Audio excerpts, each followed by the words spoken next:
Hi everyone, welcome back to my channel. I am Emma Glory and I am your best CRM and email marketing expert. And in today's video, I'll be showing you how to set up Zoho Form right from the beginning to the end. Okay, so this is going to be a very long video because I'm going to be teaching you a lot of things, and I already broke down this video into sections so that you can be able to see the parts that you need and the parts that you do not need.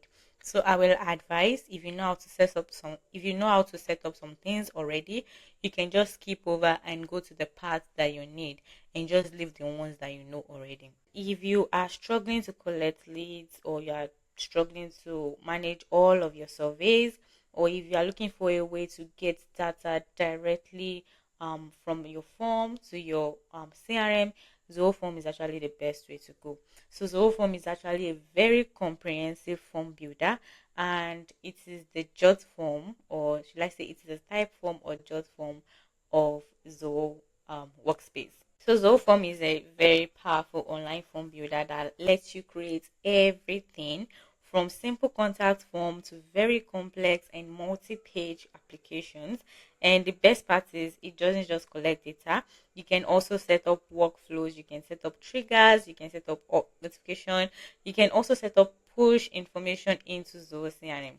And I feel that's actually the very amazing thing about Zoho Forms, because it syncs into Zoho CRM very seamlessly without any third party tool. You just connect both of them and both of them start working. So you do not need third party tool like Zapier, or you do not need Mailchimp. You can just connect both of them together. You can connect Zoho Forms and Zoho CRM together, and it is going to work perfectly. By the end of this video, you will know exactly how to create a form from scratch or by using templates.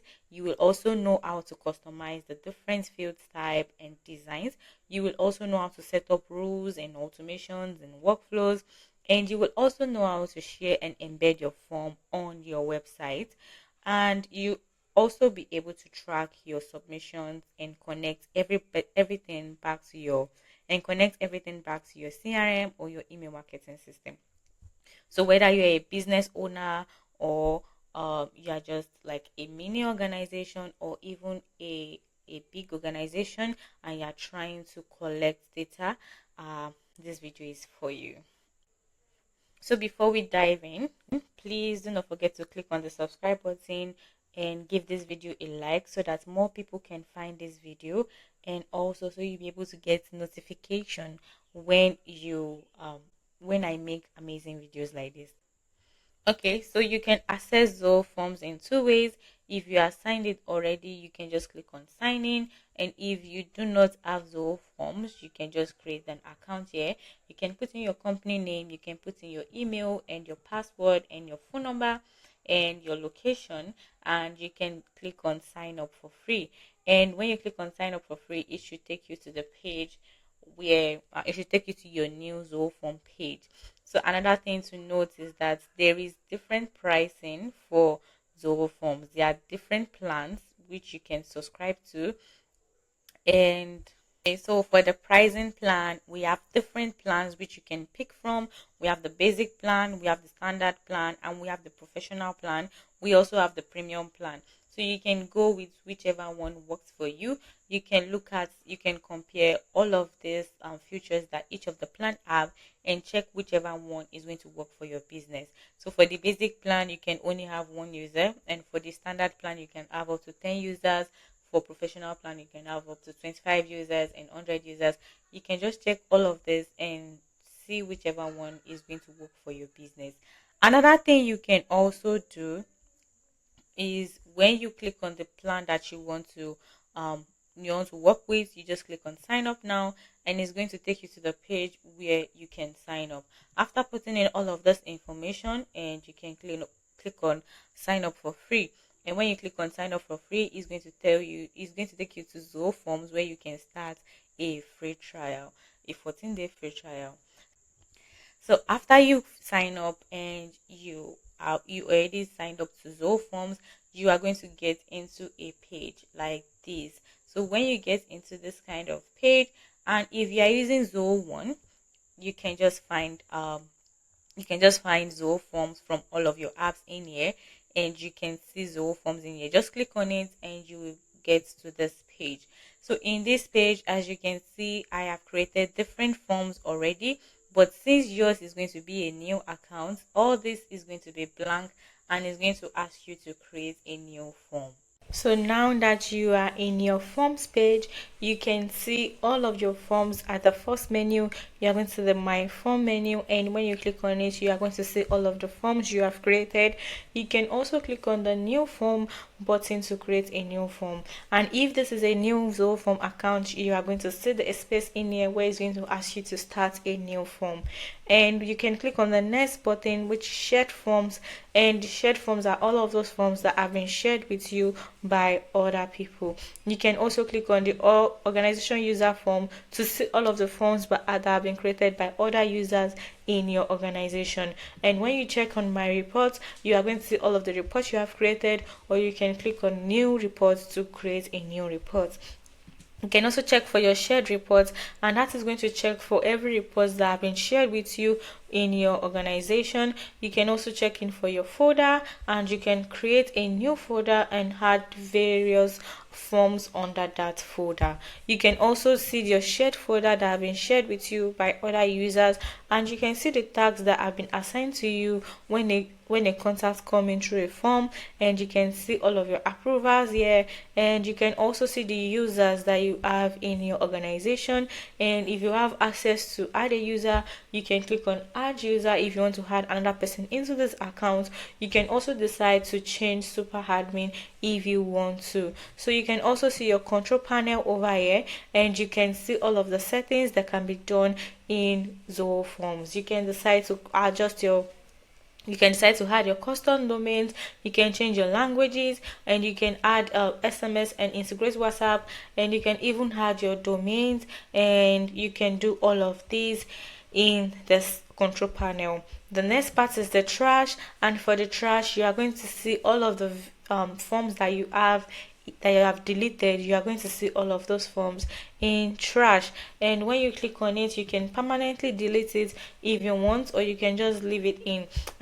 And also, you should note that all of the files in your trash is only going to last for 15 days, and after 15 days they are going to be deleted permanently. So now let's go back to my forms and let's try to create a new forms. When you click on new form, it is going to take you to this page where you can see the various types of form you can create. You can decide to start with a blank form if you want, and it is going to ask you to start from scratch, and you can add in your form name. You can also decide to add it as a standard type or a card type, and the difference between the standard and the card type is that the standard is going to have multiple fields on a page, while the card type is only going to have one question for each page.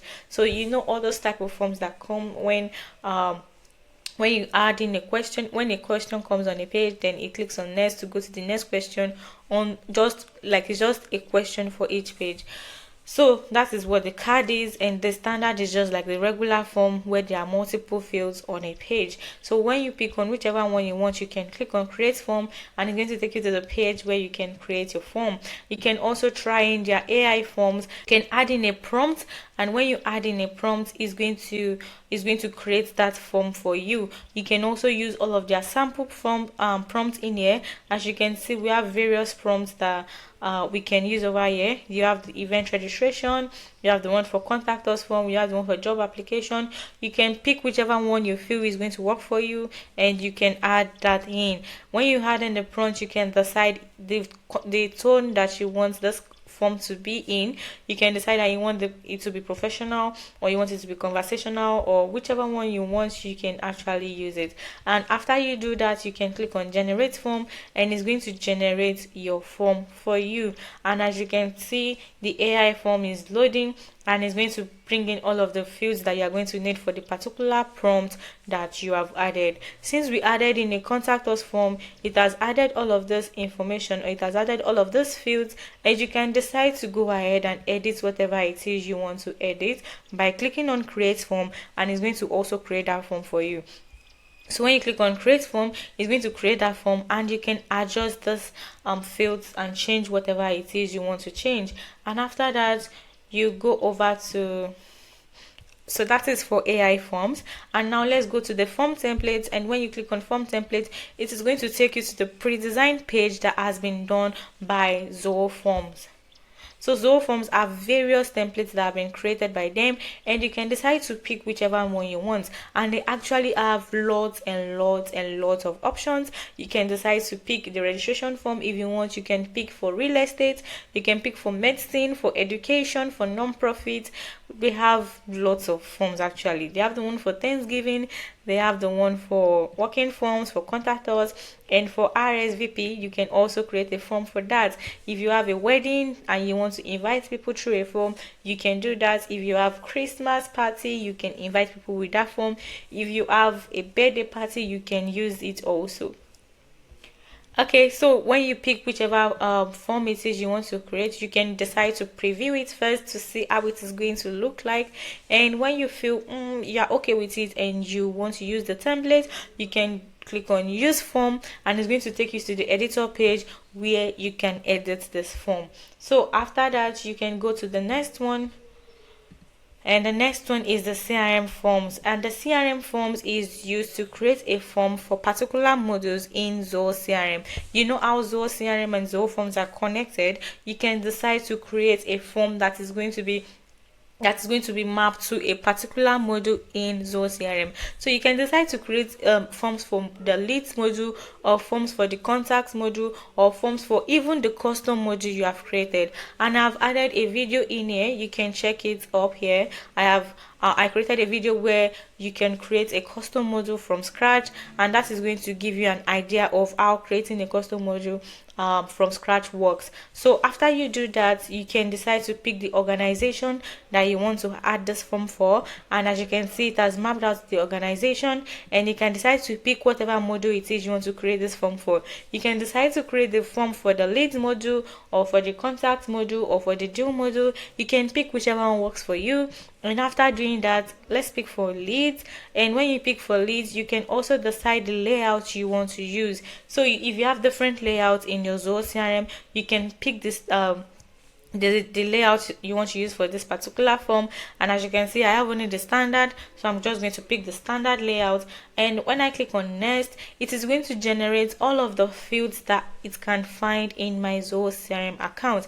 And as you can see, these are all of the fields in my lead module in Zoho CRM, and now it is bringing all of those fields in Zoho Forms. So you can decide to create a form that is going to have all of this field, or you can decide to select which one you want to add to the form. And when you add all of this fields, you can click on next, or you can even decide that you want to add all of these fields in here, and we have 31 fields, and you can click on next. And when you click on next, it is going to help you map all of your Zoho Forms. It is going to map all of your Zoho CRM fields to your Zoho Form field. And as you can see, the company has been mapped with company, the last name has been mapped with last name, and the first name has been mapped with first name also, and so on onto the end. And you can also decide to re-edit this if you want, and you can also change the field type also. So let's imagine that you want to change this from single line to maybe an email. You can also do that. You can change to number, and for the multi-line, you can decide to make it a single line if you want, or you can decide to make it a number. So you have various options that you can change all of those fields for. Instead of using the multi-line and the single line, you can decide to change it to whatever it is.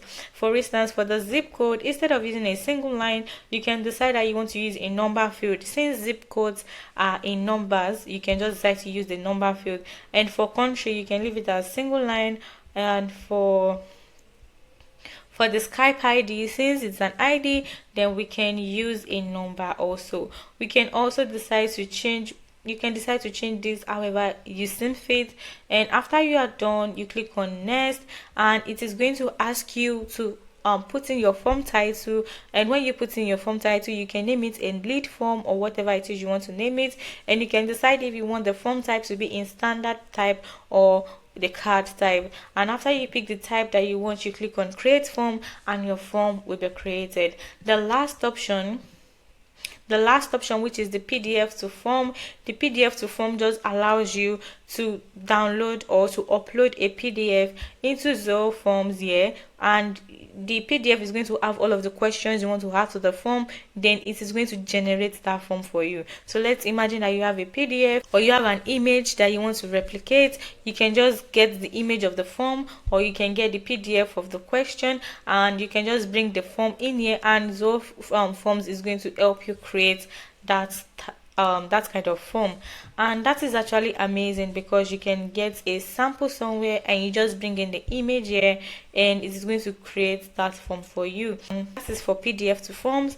And now for the purpose of this tutorial, we are going to be using the blank form, and we are using the blank form because I want to be able to extend each of the field from the beginning. So when you click on blank form, like I said, it's going to ask you for the form name, and put whatever you want for the form name. So let's say the form name, so we are naming this form YouTube tutorial form, and we can decide to make this in the standard format or in the card format. And remember that the card format is just displaying one field per page, while the standard format displays multiple fields on a page.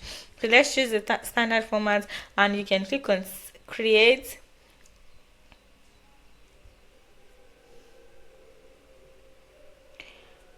And now it is going to take you to the page where you can start adding in all of your fields. And this is the form builder, and as you can see, the first one we have is the grid menu. Okay, so let's call all of this menu, and the first menu is the grid menu. And as you can see, we have the 1-column grid, and for the 1-column grid you can decide to add in a question, or you can decide to add in a field, but it is going to be on a column. You can also add a 2-column grid if you want, and the 2-column grid is going to add multiple questions side by side, 2 questions side by side. So you can also decide to add 3-column grid if you want, and 3-column grid is just going to add all of those questions side by side, 3 questions in a column side by side. And after this, you can decide to drag in your name, your address, and your phone and your email. So after putting in all of this, you can decide to make this edit. You can name this whatever you want. You can decide to hide it, or you can decide to show it. You can decide to do whatever you want, and you click on save. And yeah, and let's go to the next one. Let me delete this. And that is for the grid. Now let's go to the basic info menu, and when you get to the basic info menu, you are going to see the part where you can add in the name.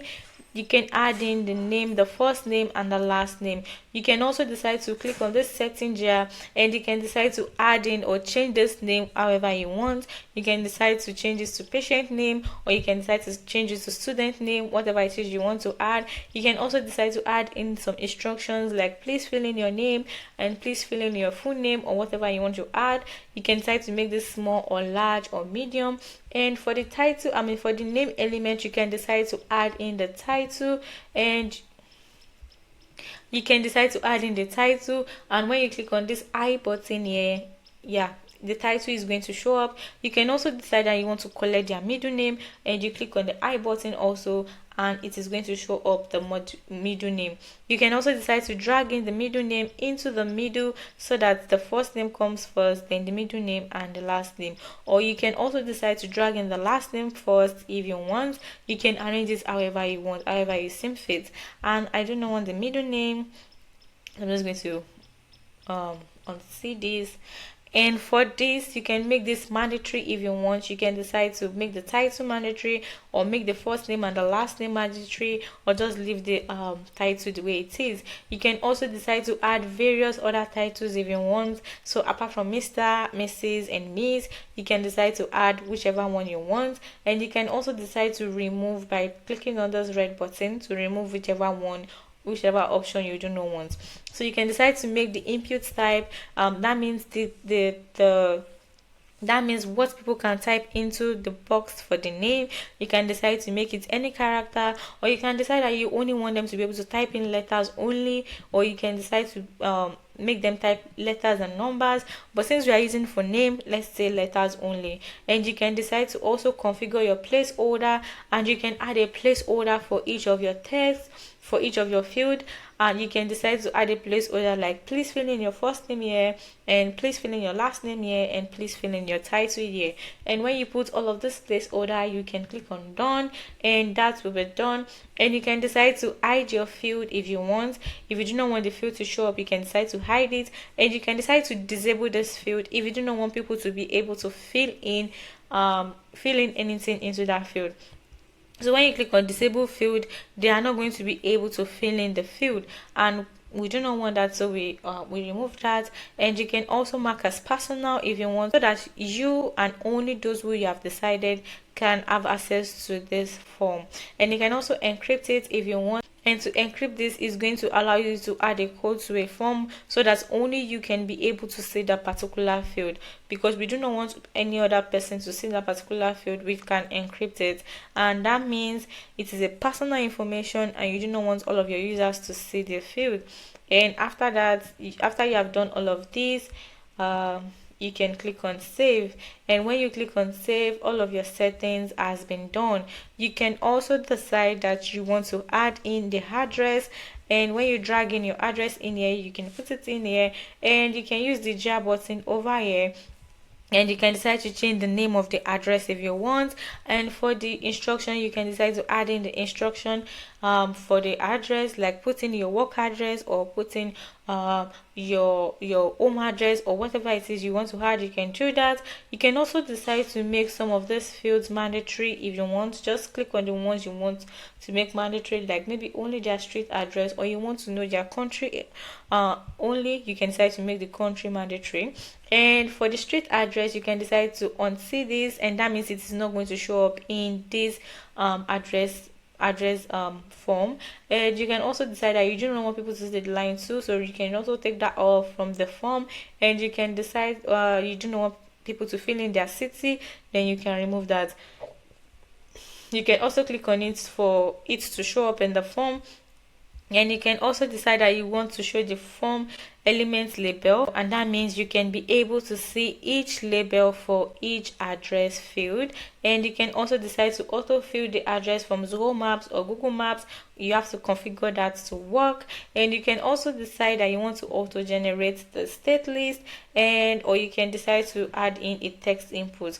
So let's say we want to use the state or the region or the province. It's going to auto generate the states according to the country you pick. So let's say that you want to add in let's say you want to add in USA, then it is going to auto generate all of the states in USA. So you can decide to add this as a text field so that they can fill in whatever they want, or you can also generate the states. And when you click on also generate the states, it is going to show all of the states in the particular country that they have picked.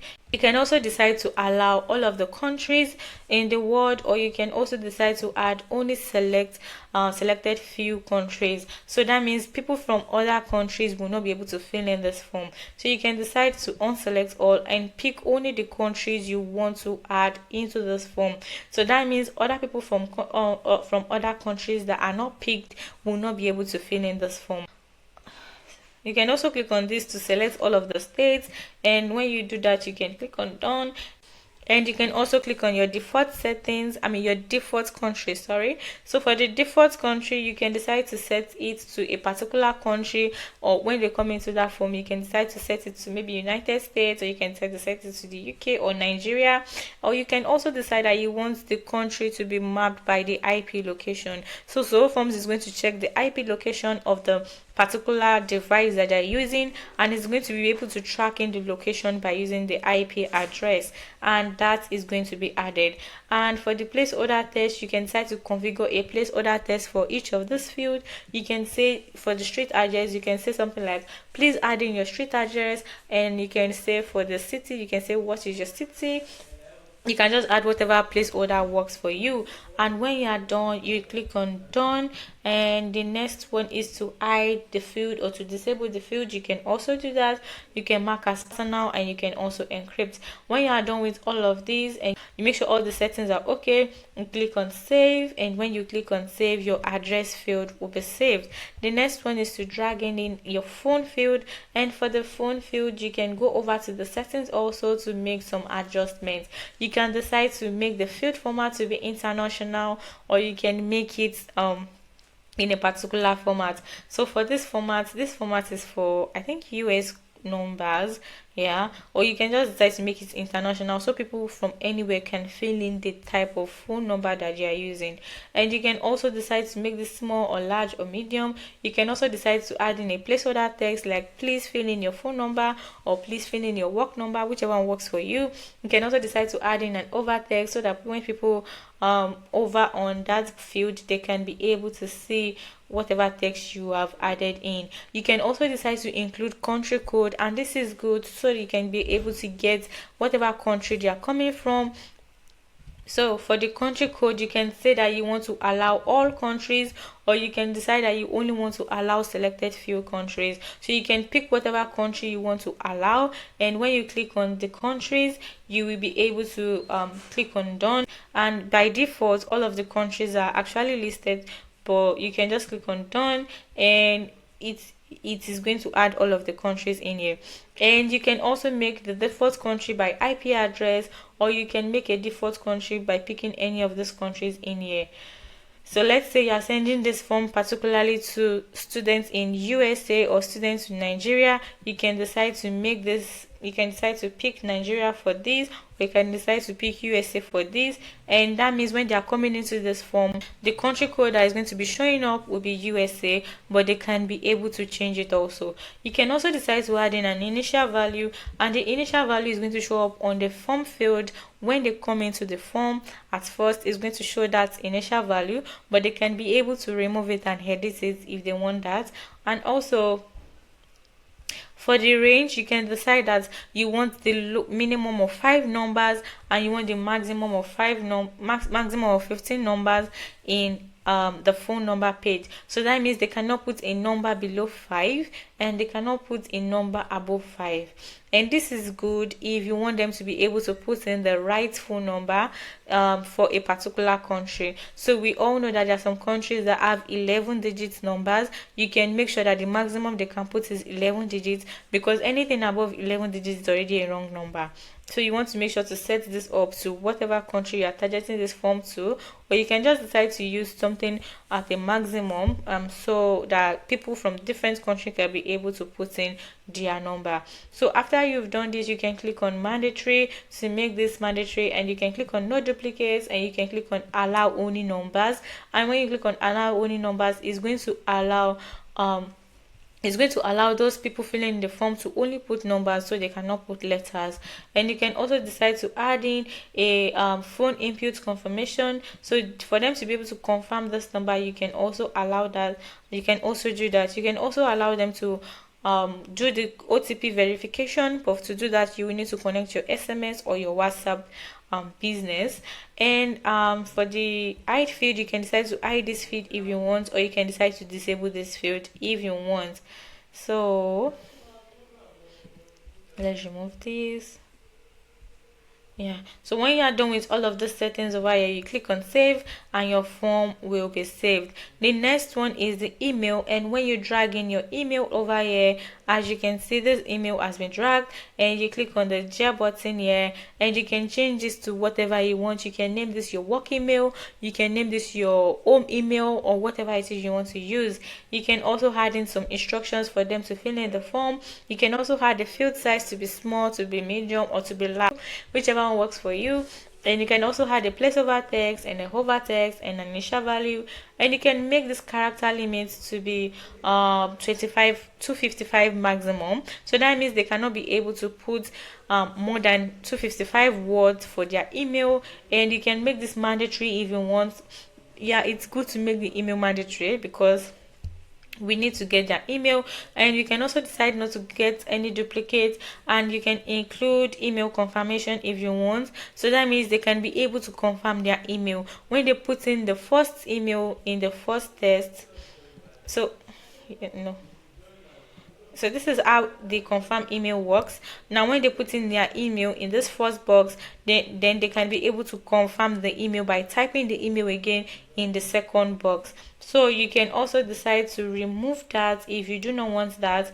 For the confirm email, yeah, you can decide to remove that. And you can also decide to allow all domains, and you can decide to allow only specific domains for those forms. So you can decide that you do not want you only want people with Gmail, or you only want people with Outlook, or you only want people with a particular brand of email. You can add that in. And you can also decide to restrict certain domains that you do not want. So you can decide that you do not want to get Gmail domains, and that means you do not want people with Gmail accounts to be Gmail emails to be able to put in their email. That means you have to use their business email. And you can remove that if you want by just allowing all the domains. You can also add in an OTP. You can hide the field if you want. It is not going to show up in the form. And you can also disable the field so that it is going to show up, but they won't be able to fill in the form. You can also remove it if you want. You can mark as personal. You can encrypt it if you want, and you can use the QR code or the barcode for the mobile app. So when you click on save, your email has been saved. You can also drag in a website, and when you drag in your website field, this is a URL field, and you can also adjust it to whatever you want. You can add this and just say maybe something like adding your website, or maybe what is your company website. Just put in whatever it is that works for you. You can also decide to make this small. You can decide to make it medium. You can decide to make it large. You can also decide to add a placeholder text, an over text, and an initial value. So for the initial value, you can just add something like google.com, and it's going to show up on the page, but people can be able to adjust it or remove it and put whatever they want to put. You can also decide to make this mandatory. You can decide to put in no duplicate. You can also decide to hide the field if you want, or to disable the field. And when you are done, you click on save, and when you click on save, your field has been saved. So for the next one, we have the single line field. So for the single line field, the difference between the single line field and the multi-line field is that the multi-line fields allow them to add in a paragraph, while the single line field allow them to add in a text in a single line. So from the name single line, you can only add in on a single line. There is no break, there is no paragraph, there is no nothing in the single line. But for the multi-line, you can add in a full paragraph. So when you click on your single line field, you can decide to add this whatever you want. So let's change this to, so for my single line field, I can say I want to add in a job title. So when you click on that, you can add in whatever name you want to add, and you can decide to add in a placeholder text, and you can decide to add in a over text and an initial value. You can also decide to add in a character limit, and the character limit means that they cannot put in a text that have more than 255 characters. That means if they get to 255 characters, they won't be able to add in any more character. And the character just means text and and signs and all of those things. So after that, you can decide to change this and just increase this to whatever you want. But as you can see, it is saying the maximum length is 255. So we take this back to 255. And you can also decide to make this mandatory. You can decide to hide the field. You can decide to disable the field. And when you are done, you can also decide that for the job title, you only want them to be able to put letters only, or you want them to put any character, or you want numbers and letters, whichever works for you. But we are going to use letter only since it is job title. So when you are done with all of the savings, you can click on save, and when you click on save, your job title field has been saved. And for the multi-line field, you can ask a question like tell us about your current sales challenges, and this will allow them to type in a paragraph so they can be able to tell you their challenges in details. So when you add this in here, and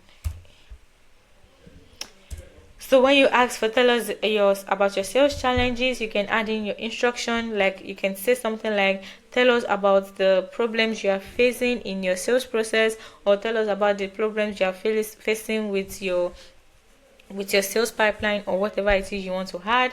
You can also make this small or medium or large. You can add a placeholder text if you want. You can decide to add a over text and an initial value. So for the initial value, you can write a simple text and say and give an example of how it is going to look like. So you can add that in. They can also be able to remove those texts and just add whatever they want. So for this, you can decide that you want to make this in words or you want to make this in character. So that means we have a minimum of maybe 1 character and or maybe 0. Some people might not want to fill, so you say 0, and you can decide to make this 1000 marks, or we say 10,000 marks. So that means they can only be able to put 10,000 characters. And for the words, you can decide that we only want 500 words, and for the maximum we want 500 words, and for the minimum we have nothing. So you can also decide to show the word count so that they can be able to see what number of words they have used and the number they have not used. So you can show the word count. You can also make this mandatory if you want, and you can decide to hide this field if you do not want the field to show up in the form. You can decide to disable this field if you want. And when you disable the field, remember that they won't be able to fill in the field in the form. So you can take this off if you want them to fill the field, and you can remove the mandatory. So after putting all of these settings, you click on save, and when you click on save, your multi-line field has been saved. So the next one is the number. So we have number. You can decide to ask any question for the number. So you can decide to ask the number of employees, or you can decide to ask the number of years they have lasted in business. You can also decide to ask the number of kids they have, or you can decide to ask the number of courses they want to take. If it's a student form, you can ask whatever number question you want to have. So for us, we'll be asking for the numbers of employees, and when you put it in here, you can change the title or the field label to number of employees. You can decide to hide the field label, and when you hide the field label, this field label is not going to show up in your form. And actually that is not necessary. We want it to show up, so we just unclick that, and you can decide to add in an instruction and just write something like please tell us the number of your employees, or you can tell us the number, or please tell us the number of your sales team. And you can also use the field size. We have the small, we have the medium, we have the large. You can pick whichever one works for you. You can add in a placeholder text also. You can add in an over text. You can add in an initial value. You can also decide that the numbers you want should be only 18 digits, and you can also decide to add values instead of digits, and whichever one works for you, you can add that. And you can decide to add the unit to this form. You can decide to add it as a prefix or a suffix, and when you click on this digit, it's going to ask you if you want to add this unit as a prefix or if you want to add it as a suffix. So let's say you have something like this is a B2B business, and you can just type in maybe B2B, and you can just add in a dash, and it's going to add in the number of employees in front. So it is going to be B2B 10 or B2B 12 or whatever it is they have put in. You can also decide to add it as a suffix if that works for you, but we're adding it as a prefix. So you can add in this suffix whichever way you want. You can make it mandatory. You can add in no duplicate. You can also allow negative value, so they can put a minus value if they want. You can also decide to include the number, the confirmation number. You can allow them to be able to confirm the number that they have put in, and after that, you can decide to hide this field. You can decide to disable this field. So when you are done, you click on save, and when you click on save, this has been saved. And for the next one, we have the decimal, and the decimal allows you to be able to add a number field but in a decimal format. So you can ask for something like the percentage of something, or you can ask for the CGPA if it's a student form. So for them to be able to put in a decimal, you can also do that.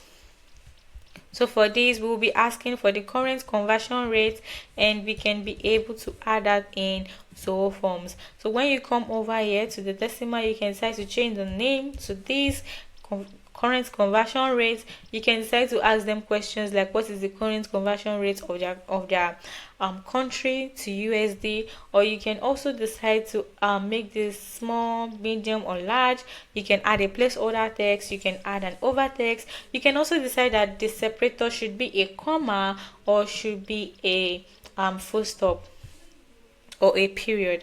Yeah, so you can decide to add it as a comma, or you can decide to add it as a full stop, whichever works for you. You can decide to round up to 2 decimal. So since we are asking for a conversion rate, it is going to be in 2 decimal. You can also decide to add in all of this decimal if you want, and you can decide to add an initial value that is going to show up in the form. When they click on the form, they are going to be able to see the initial value, and they can erase it and put in whatever they want. You can also decide that you want the range of this number or these digits to be from 0 to 50. You can also decide to reduce this to 10, and since we are using a conversion rate, and it can be anything, so let's just say we want the maximum of 10, and you can decide to add in a unit.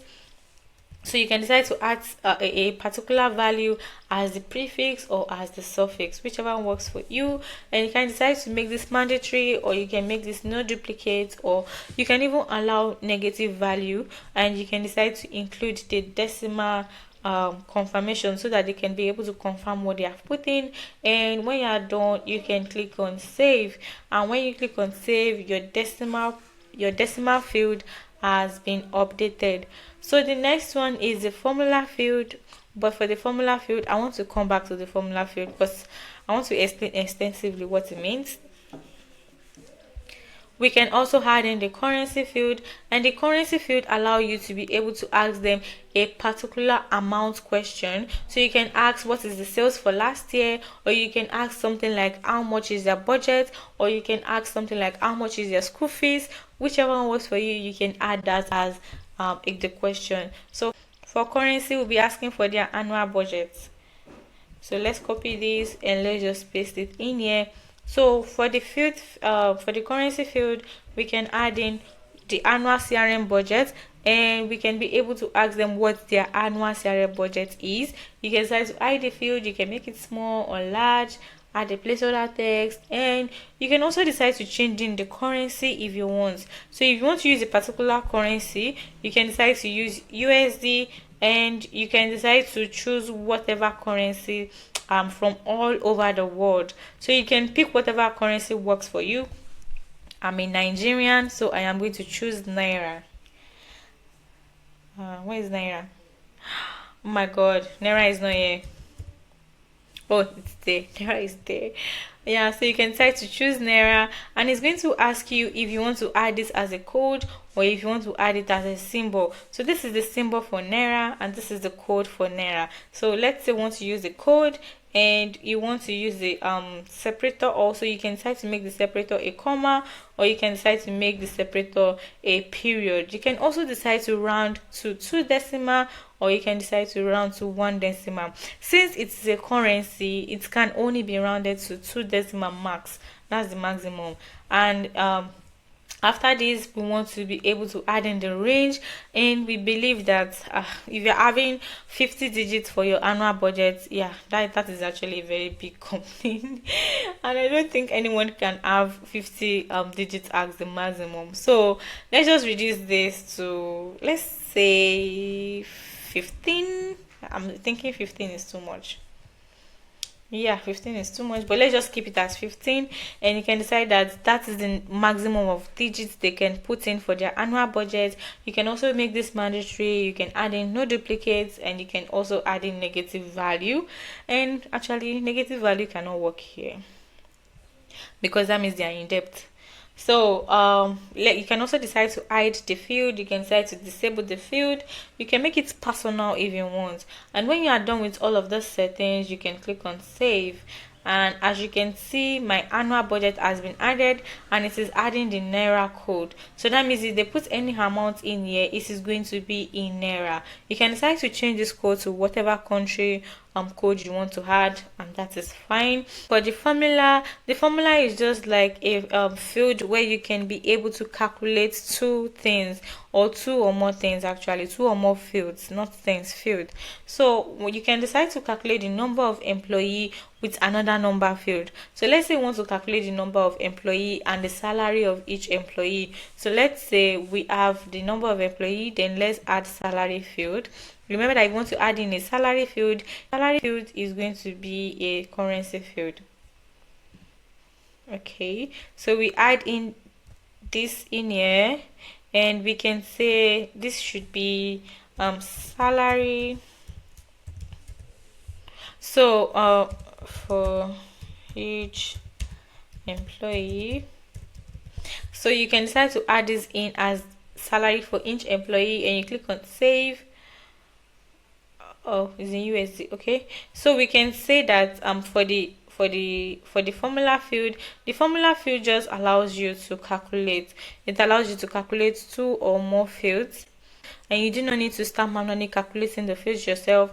It is going to help them calculate it. So for instance, we can say we want to calculate the number of employee. We can just bring in the number of employee, multiply by the salary for each employee. So you can decide to do this for the product that you're selling. You can decide to pick in, you can decide to write the amount for each product and just put in an initial value, and you can be able to multiply the amount of those products to the number of products that they need. So let's say you are selling something like apples, or you're selling oranges. You can decide to write down the amount for each apples. So you can say, instead of using this salary for each employee, remember it's a currency field, you can say the amount of apples, then you can be able to multiply by the number of apples that they want. So this is how it works. So when you put in a number field, you can decide to use any of this function.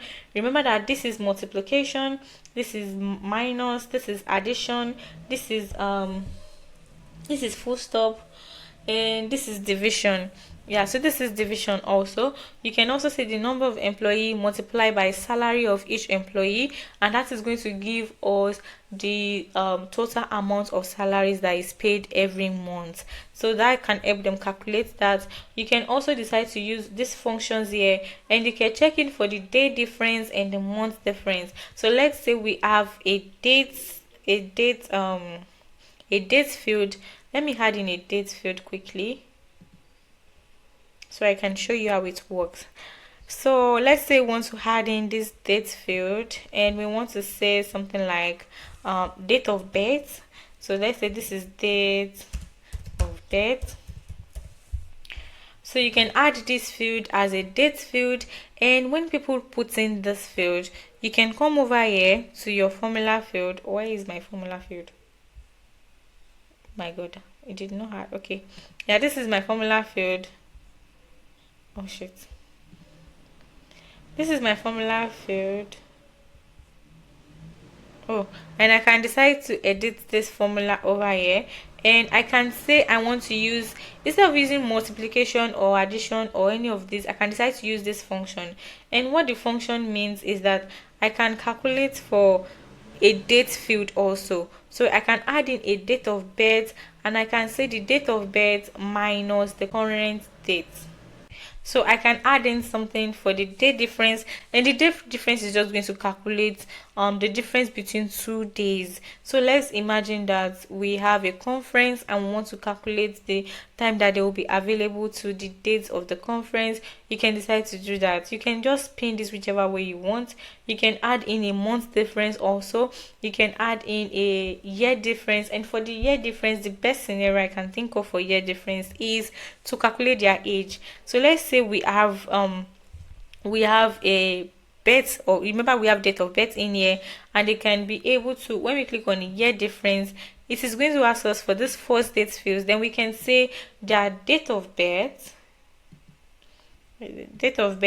minus, then minus the current date. And when you click on this system fields in here, you can see the current date, and we can put that in, and Zoho Forms is going to calculate their age by using this formula. You can also do the age. Remember, we have the age, and they can be able to pick in a date field, and when we pick in this date field, it's going to show the date of birth. So we can also decide to use allow day count, and we can also decide to round up, we can decide to round down, we can round, however, you can round down and you can round up. You can use hour difference also, instead of using like the way we are using days difference, we can use hour difference. You can use minutes difference also. So minutes difference will just be a particular time field minus a time field, and just pin this whichever way you want, whichever one works for you. You can just do that, and when you are done, when you pick whatever it is you want to pick, so for this I'm just going to pick the number of employee multiplying by the salary for each employee. So that works for me. So I click on save, and I can also decide to add this in and just say something like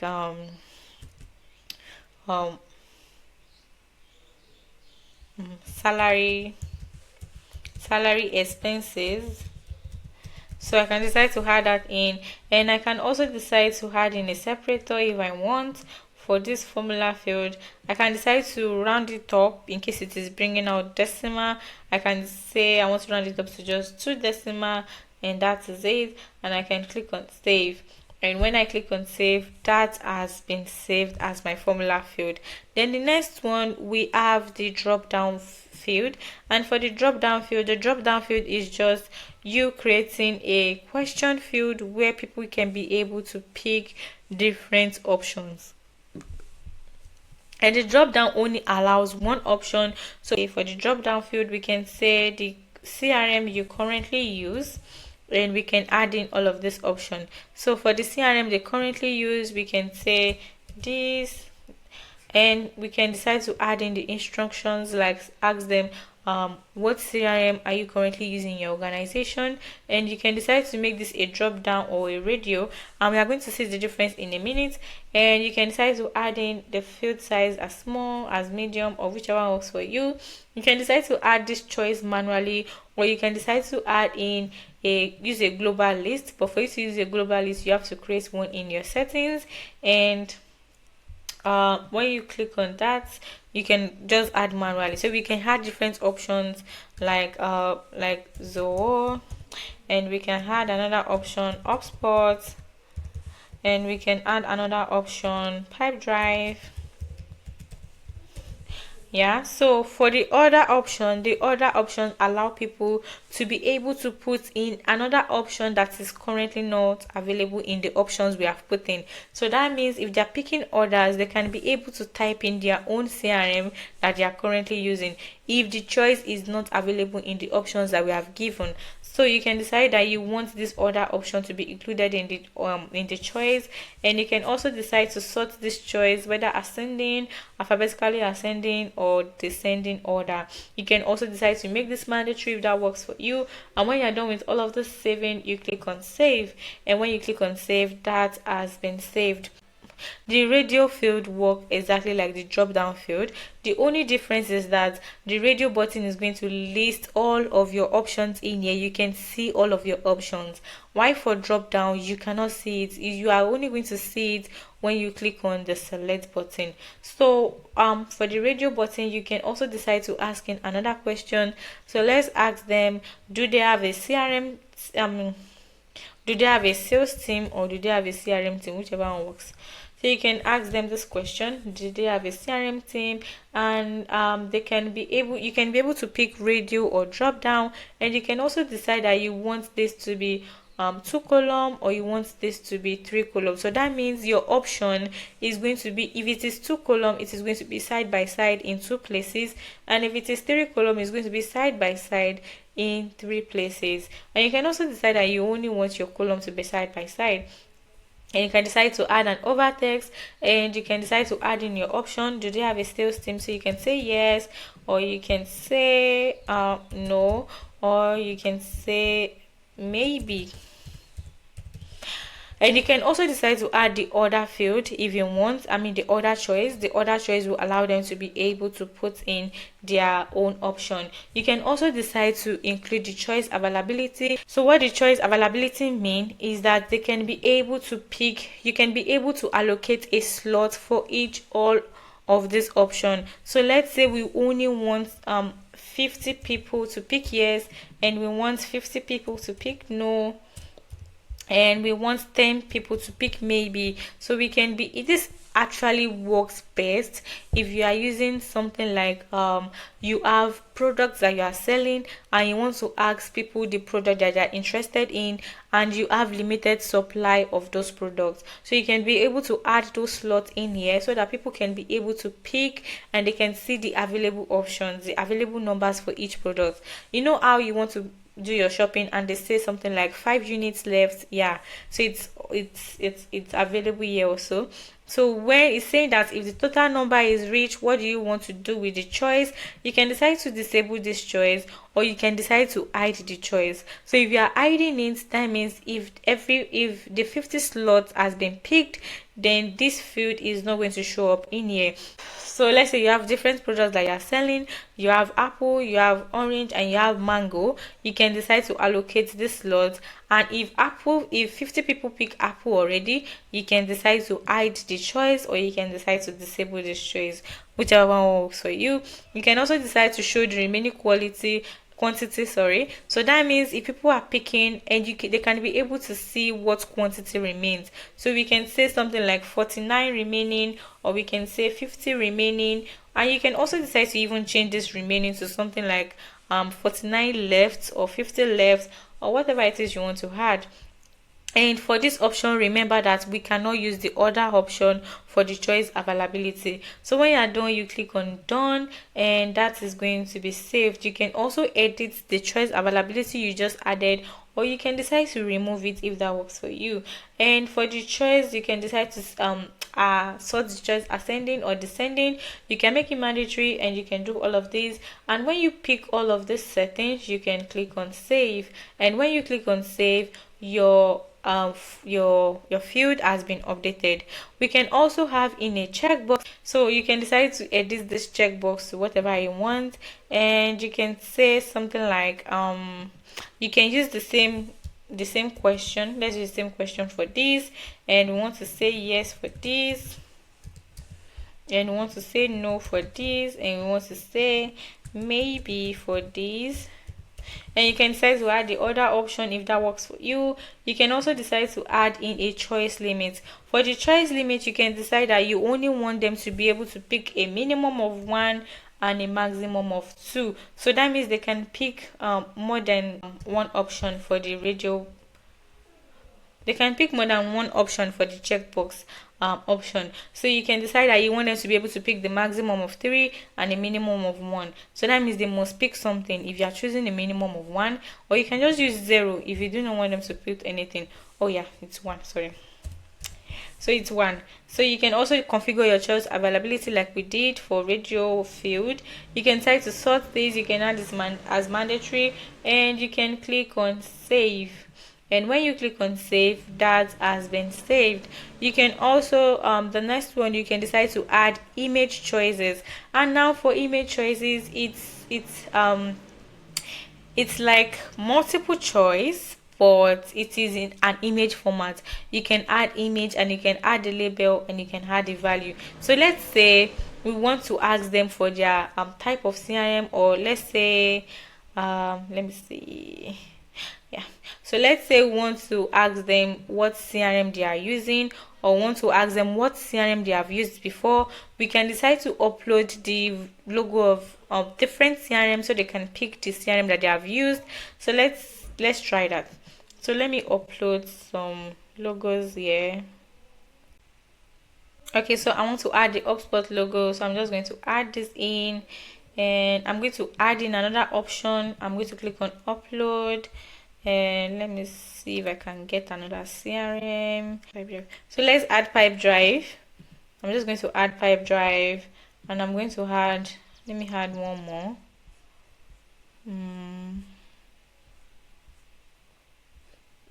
Let me add GUI level, and I should have Zoho somewhere. Where is Zoho logo?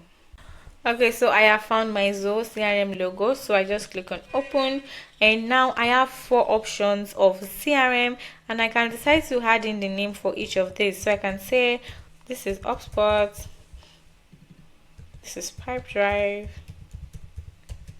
and this is GUI level,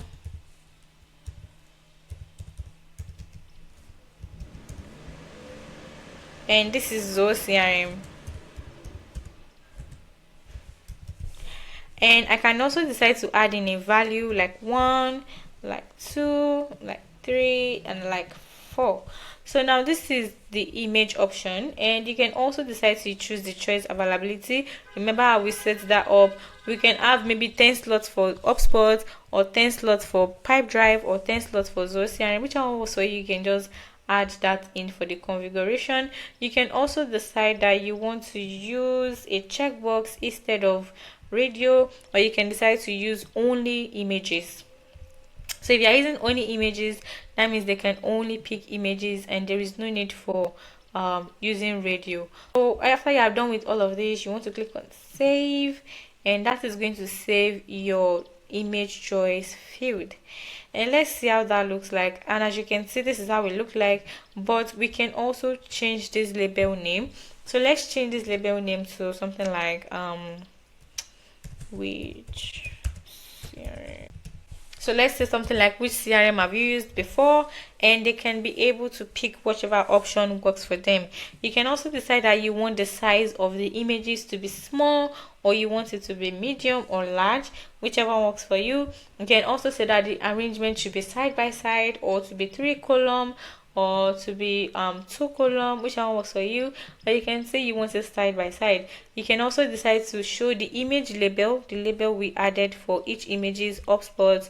And you remember how we added a name. You can decide to show that, and you can decide to allow zoom on link, on click, sorry. You can also decide to show the assigned numeric value that we've added. Remember how we added 1, 2, 3, 4. We can decide to show that value, or we can decide not to show it. You can set to make this mandatory if you want, and you click on save. And when you click on save, it is going to update your field for you. And when people come into this form and you ask them which CRM have you used before, they can be able to pick whatever CRM they have used before. And when you do that, you can move to the next option. So after adding the image choices, the next one is the matrix choices. So I've already taken off the image choice, so let's add in the matrix choices. So how these matrix choices work is that you can be able to add in various questions and just add them in as a matrix choice.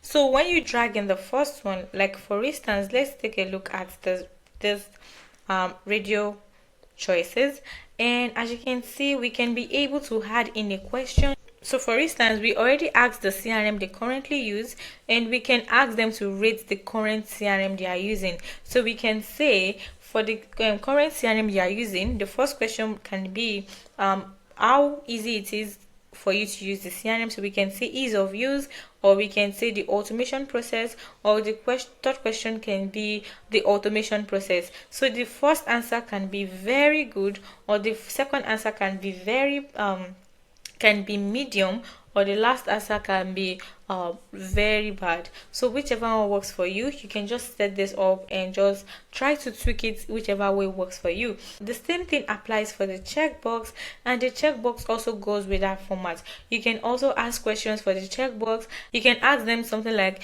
how was your finances for the first quarter? This can be for the first quarter, or for the second quarter, or for the third quarter. Then you can say the answer can be your finances was very good, or the extreme answer can be very bad, and they can pick in whichever one works for them. So this is actually good if you want to create a survey. These metric choices will allow you to be able to create different questions and put in different answers for the different questions. So the next one, you can also use the drop down, and the drop down is going to allow you to set up the question and also add the answers as a drop down. The next one is also the text box, and the text box actually allows you to add in the question and people will be able to put in their answer themselves. So the first question can be, how is your finances this month or this year? Or you can say, how is your finances the first quarter, the second quarter of the year, and the third quarter of the year? And they can be able to write whatever how their finances is for each of this. Then we can also determine to add in a number, a metric choice. You can decide to say you can decide to ask them the number of employees for the first quarter, for the second quarter, and the third quarter, and you can decide to add this maybe last year, this year, or next year. So they can be able to write in the number for the number of the employee. And the next one is for the currency. So for the currency, we can say something like, how much was your expenses, how much was your sales last year, how much was your revenue last year. So this can be sales, revenue, this can be expenses, and this can be profit. So we can say the first answer can be this year, and the second answer can be last year, and the third answer can be next year. That is how to set up the metric choices, and you can pick whichever one works for you and just set it up. You can actually be very creative with however you want this to be. So let's set up the currency one and let's see how we can do that. So we can ask questions like company revenue. So since it's a currency menu, we can only pick currency, and we can also add in the questions we want to ask. So let's say the first question can be their sales revenue, and the next one can be their expenses, while the last one can be their profit. So the sales revenue and the profit and the expenses. So we can also add in, this can be last year, and this can be this year, and this can be next year. Let's say next year. So after adding that, you can also decide to add in another option if you want, and you can remove this if you want. You can also modify the column width, and that means you can adjust the size to whatever works for you. So let's just leave this way, and you click on done, and you can also import predefined answers if you want. You can decide to hide this field, or you can decide to disable this field. And when you are done, you click on save, and when you click on save, this field has been saved. The next one also on our list is the date and time. You can decide to drag in a date, like the date of birth I created before. You can decide to add in dates like consultation dates, like meeting dates. Just write whatever you want, and you can set up the settings like the way we discussed for date of birth. And when you are done, you can also drag in time. So for time, you can decide to ask them the available time, the demo time, or you can ask them for what time they want their consultation to be, or what time they want the meeting to be. You can say demo time, and for the time, you can choose to make the time 12 hours time format, or you can also make the meeting intervals to be maybe 10, 15, or 30, and that means how they can pick minutes 1 to 60. So if it is 1, you can pick it 1 to 60. That means 1 to 3, 4, 5, 6, 7. And if it is an interval of 5, that means it will be like 5, 10, 15, 20. And if it's an interval of 10, it is 10, 20, 30. Yeah. So that's how it works. It can be an interval of 15 also. So let's just pick 10. We can also decide to add in an initial value, and we can say the initial value can be 10 a.m. So let's add in 10 a.m. Let's say 10, then 10 a.m. And you can decide to reset this if you want, and you can decide to set this as the autofill time of response. The initial value of this field can be the time of the response. That means the time that submitting this form. So you can also autofill this if you want. You can make this mandatory, and you can make this no duplicate, and when you are done you can click on save. And when you click on save, your date field, your time field has been updated. Then for your date and time, you can also set up your date and time in such a way that when people come into this form, they can be able to add in a particular date and time. So let's add in a date and a time.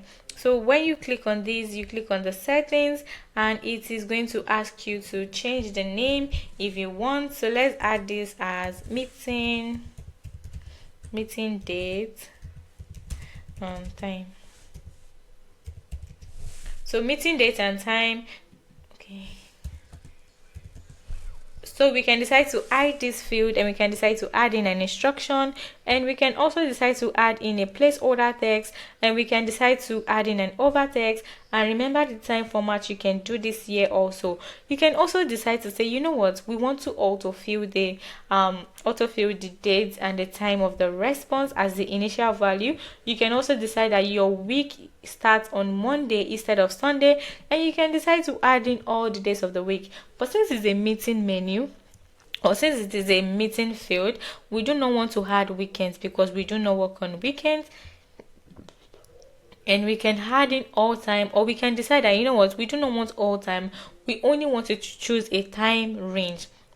So that means for each days we can be able to add in a time range. So we can say we want it from 9 a.m. to 5 p.m., or we can say we want it from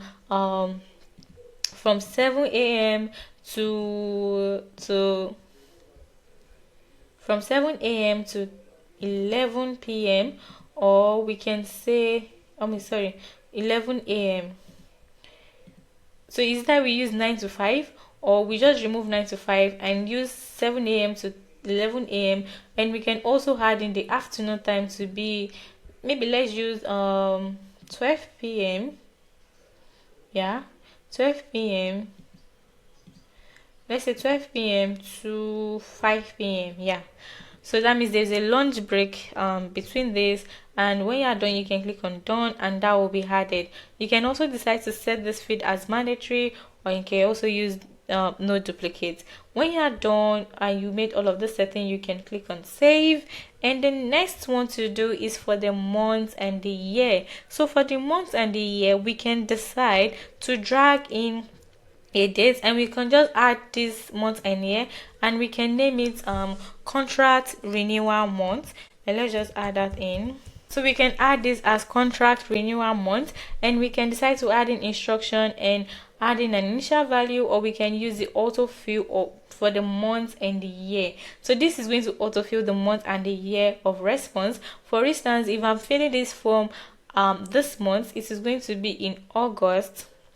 Sorry, we're in September, so it's going to be September 2025. So that means it is going to autofill the month and the year. So we can also decide to display all of the months of the year, or we can decide to just display a few of them, and we can also decide to allow some months and allow some years.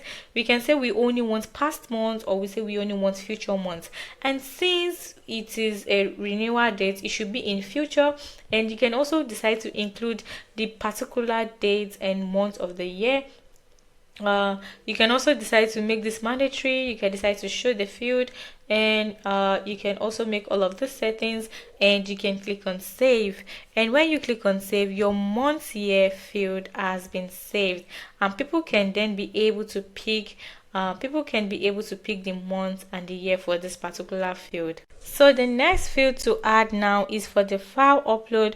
And for the file upload, we can be able to drag in this file and we can put it over. And for file upload, we can say we want them to upload their current CRM workflow, or we can tell them to upload maybe their contract, or we can tell them to upload whatever it is we want to upload. So let's use this as current CRM workflow.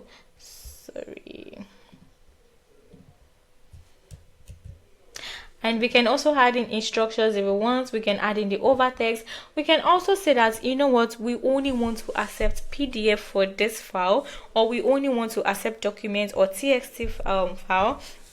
We can also decide that we want to increase the upload limit so that people can be able to upload more than one file, and we can increase the upload limit to about 5. I think 5 is the highest.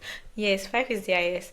We can also say that we want the maximum of this the maximum file size to be 20 MB, and you should see that if I try to increase this, it's going to tell me that the maximum they can accept is 20 MB, and that is fine. So we just have to reduce this to 20 MB. But it will be better for you to be able to add this in your instruction, that the maximum file upload is 20 MB maximum. You can also decide to add in a file name. So let's say that for every of the file that is coming in for this CRM workflow PDF, we want to be able to name this file. So that means you can click on all of those fields that are in here, and you can name the file according to this. So you can decide to add in the title, and you can decide to add in the name, and you can decide to add in the last name, and you can include something like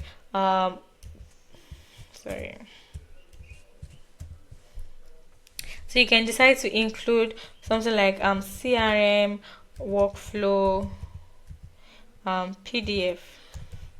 So this will help you to be able to track in wherever these files are coming from. So in case you will be bringing the files into your Zoho CRM, or you'll be bringing the files into your Zoho form already, but you just want to make sure you are naming all of those files accordingly. So this will help you to name the files according to their name and their last name, and it's going to add in the CRM workflow PDF.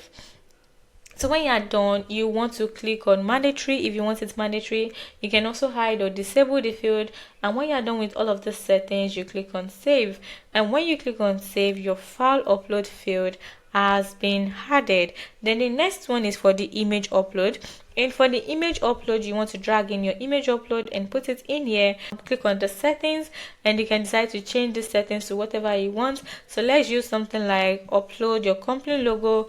We want them to be able to upload their company logo, so we just change the file label. We add in whatever instruction we want, and we can also increase this file upload limit to 5. We can also set this as 20, and we can enable compression limits if we want, so we can allow them to compress the file. And you remember the file name also, you can do the same thing like we did for the PDF upload. And let's just add in first name and last name this time, and let's say something like let's add in something like company logo. So that means the first name and the last name, and then the company logo. So this is going to add in this file name for each of the company logo that is coming in, and it's going to add in the first name of the person and the last name of the person, and it's going to add in the company logo. Remember that we are doing this so that we can be able to track each file that is coming in to our Zoho form.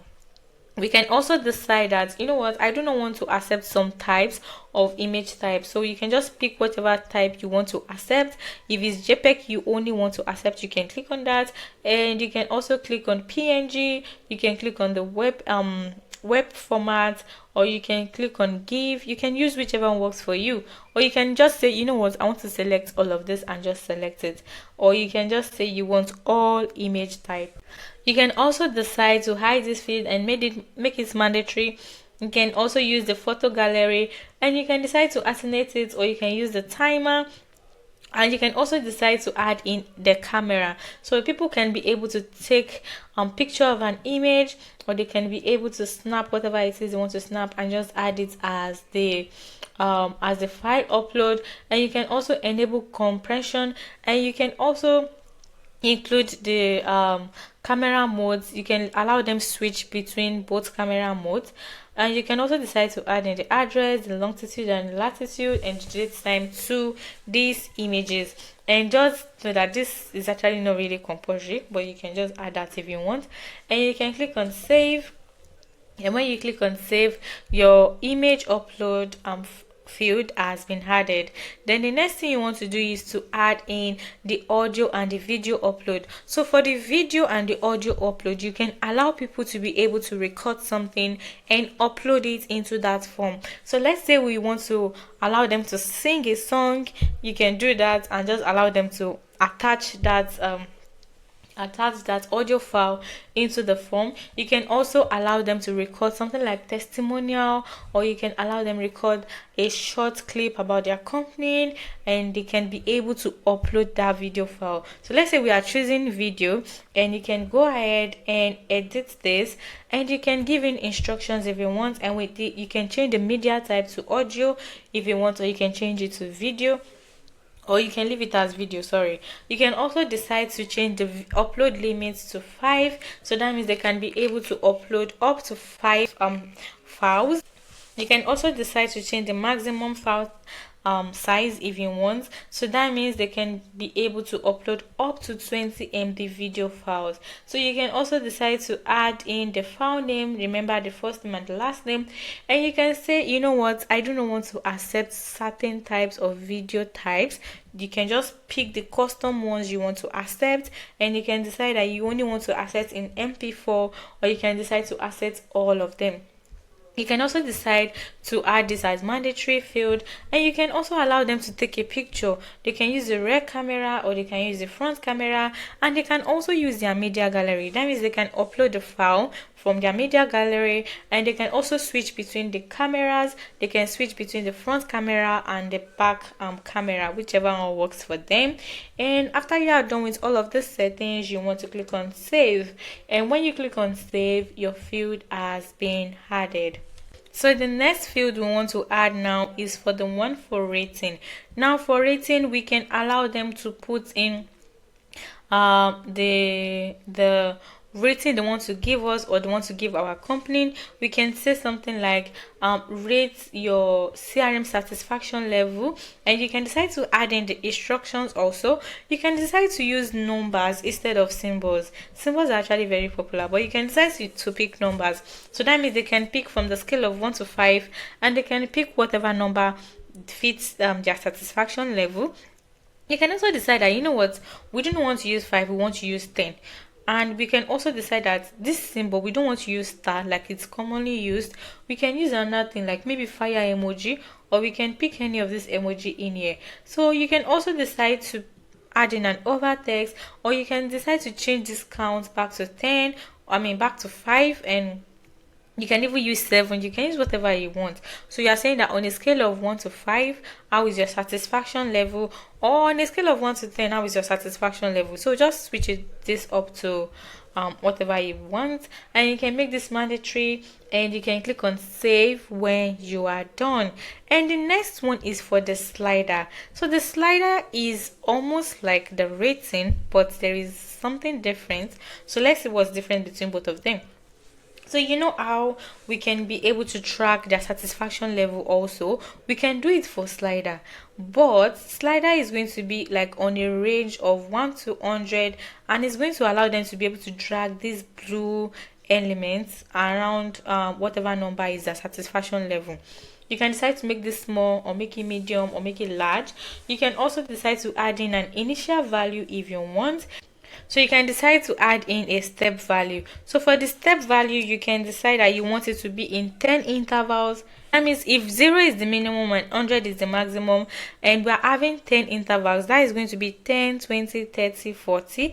Or we can decide that, you know what, we want it 1. So it will be 1, 2, 3, 4, 200. So they can pick a number from 1 to 100, and it is going to be in one interval. So you can decide to show the step values if you want, or you can decide to show the step pointers if you want, and you can decide to show the minimum and the maximum label. So instead of using minimum and maximum, you can say very good, or you can say very bad. So the minimum will be very bad, and while the maximum will be very good. And we can decide to set this as mandatory, and we can decide to hide this field or disable this field. And when you're done, you click on save, and this scale has been saved. And as you can see, we have very bad for 0, and we have very good for 100. So we can move to the next one, and the next one is going to be our description field. And for the description field, we can be able to write something like a description, and we can just describe we can just add in a description so people can be able to see it. Let's say we are at the point in our form and we want to add in a warning, or we are at the point of our form and we want to just give them a little bit of context before they move to the next part of the form. Then we can add the description. So you can type in whatever description you want to add in here and just add it in. So it's just going to be like a block of text on that page. And when you are done, you click on done. And when you click on done, your description will be added. As you can see, it is adding this add content to description. So let's change this add content and let's change it to something else, and let's use this, and we can say please provide details so we can recommend the right CRM, or you can add in whatever text you want to add. And when you click on save, it is going to save this, and as you can see this text in here. So we can also add the next one, which is to the audio and the video embed. So for the audio and the video embed, please do not mistake this audio and video embed with this. They are actually two different things. The audio and the video here is different from this. This one is to allow people to upload the audio or the video, and while this one is to allow you yourself to be able to upload your video or audio to this form. So let's say you have an audio or you have a song you want to recommend to these people on this form. You can decide to add in an audio, and you can decide to add in an audio from Apple Music, from YouTube Music, or from Amazon Music, whichever one works for you. And you can decide to just add in the link here, or you can decide that, you know what, I want to add in a video for you guys and I want you guys to watch the video on the form. You can just add a link to the video and people can be able to see the video on the form. So let me grab a link from my YouTube channel. Okay, so I've grabbed the link and I'll just paste the link in here, and when I paste the link, I'm going to click on done, and my video has been embedded. So now you can also decide to adjust this whichever way you want. You can make this, you can add in an instruction, and the type of embed is video, that's true, and you can see the video URL here. You can change it if you want and add in another video. You can also decide that you want this to align to the left or align to the right, and you can make this landscape or you can make this portrait, and you can decide to increase the width and increase the height. So we can decide to say, you know what, I want to increase this to 120, and let's see how that looks like. Oh, the allowed width is from 30 to 100. So can I say 100 then? I've changed that to 100, and we can add it in as portrait, and we can add it as landscape. We can also put this in the middle if we want. And when you're done, you click on save, and when you click on save, your video has been adjusted. Remember that we are changing the width to 100, and that is why it's expanded. So the next one now is going to be for unique ID. So for unique ID, we have two types of IDs actually, and we have unique ID and we have random ID. I'm going to explain their difference in a minute. So for unique ID, the way unique ID works is that, let me drag it in here so I can show you. And for unique ID, you can say that you want to be able to add in an ID to each person that is coming to your Zoho form. So you can say that this unique ID should start from 101, and we want to add in a prefix. So since they are leads, we can say something like L. Let's use the capital letter L, and we can put in a dash, and we can say that the first unique ID will be L-101, while the second contact will be L-102. Yeah, so it is a unique ID that will be assigned as the leads are coming in. You can also decide to add in a suffix if you want. So for the suffix, you can say you want to add in something like 2025, and that will be L101 2025, and the next one will be L-101 102 2025. So it's going to be for each contact that is coming in, the unique ID will be assigned to it. And when you are done with these settings, however you want it, you can click on done. And also, if you do not want to use any of this, you do not want to use L or whatever letter you want to use. You can use your fields that you have created. You can say that you want to check in for the title, just add in the title as the suffix or add in the title as the prefix, whichever way you want. And when you are done, you click on done. And this is going to add your unique ID. And the next one, which is your random ID. Random ID is actually quite different from unique ID in such a way that random ID is random. We have no control over random ID actually.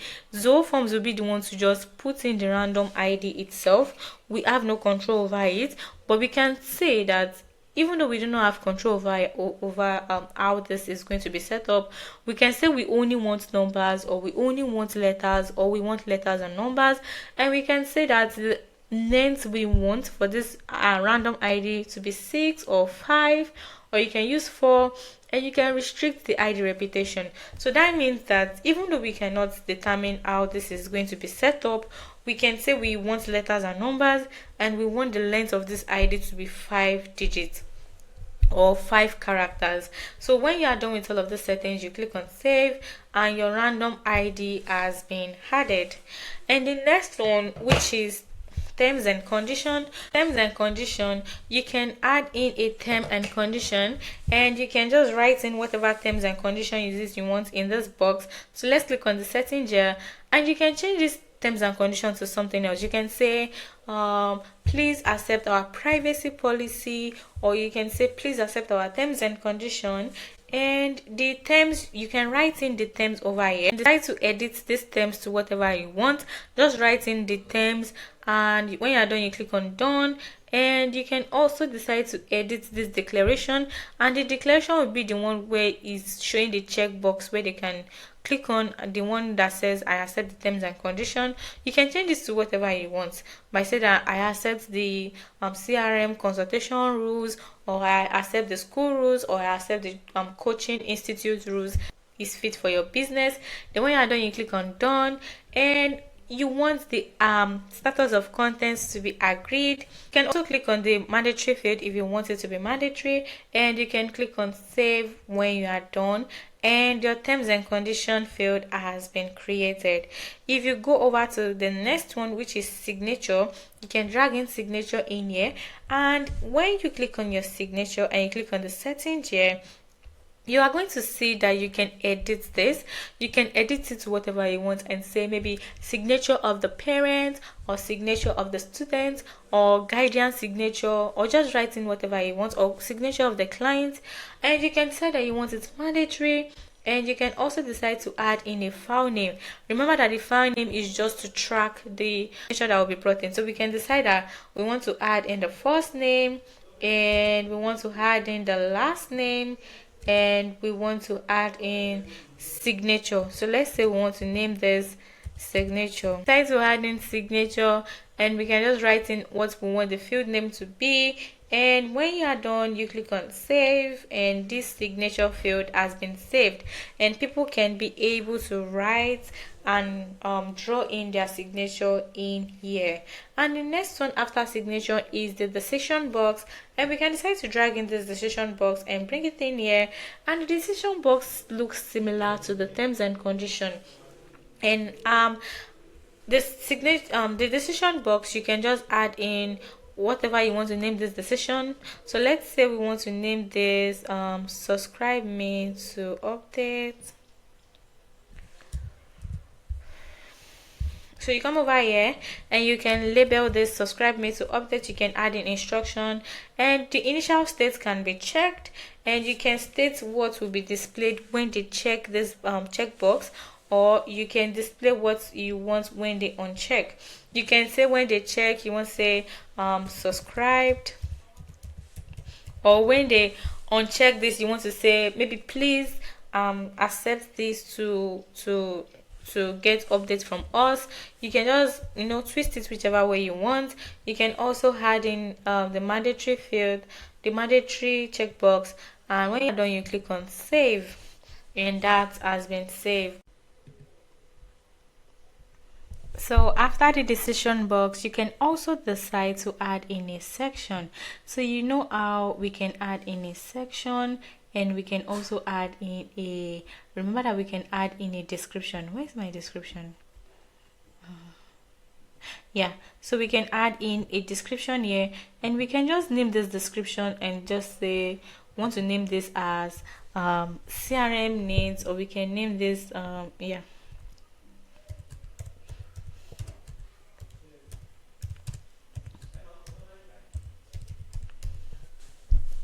So we can decide to name this your CRM needs, and when you can also click on instructions to add the instructions for this section, and when you're done you can click on save, and this section has been added.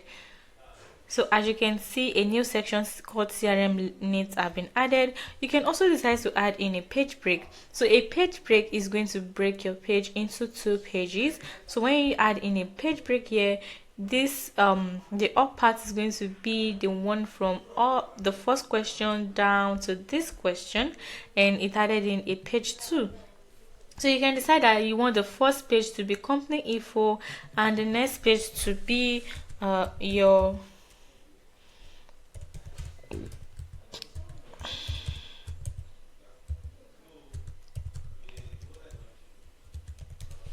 CRM needs. So you can decide that you want the page title to show in the navigation bar, or you want the page title to show in pages, or you want it to show in none.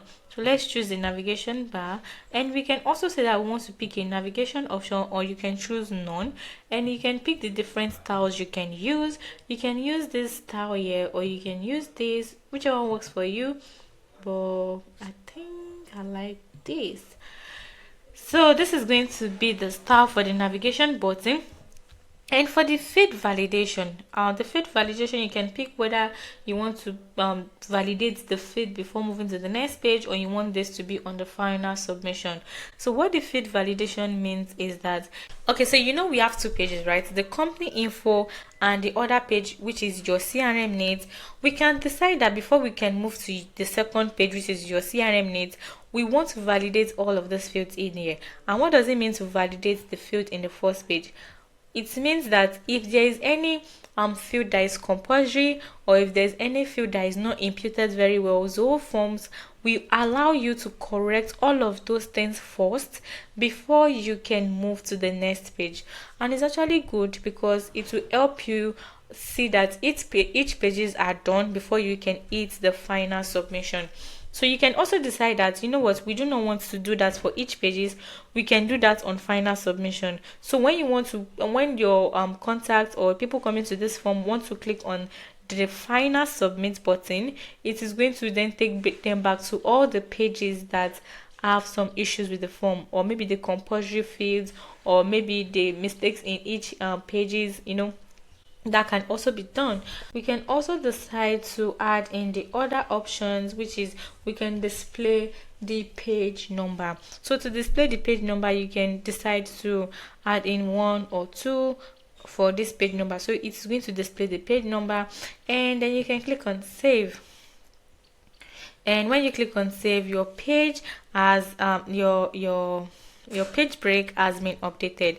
You can also decide that you want to create a sub form for this form. So let's go down in here and let's add in a sub form. So how does a sub form work? A sub form is just like a mini form where you can add different elements. So let's say something like you want to add in team members into this form. You want people to be able to add team members, or you want people to be able to add in people on their team, or you want people to be able to add in let's say you want people to be able to add the employees.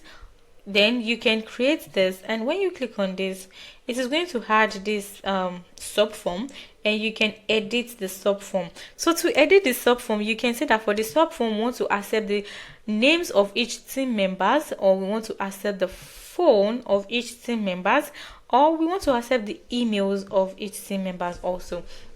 So you can also set up this the setting of this form, and you can just add in this button, and you can say that for the sub form you can change the field label.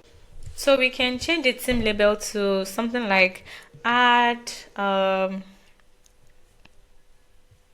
So we can change it to add multiple team members, and we can say we want it to be inline or to be pop-up, or we can also decide that, oops, yeah, you can also decide you want to adjust the width of this. So let's say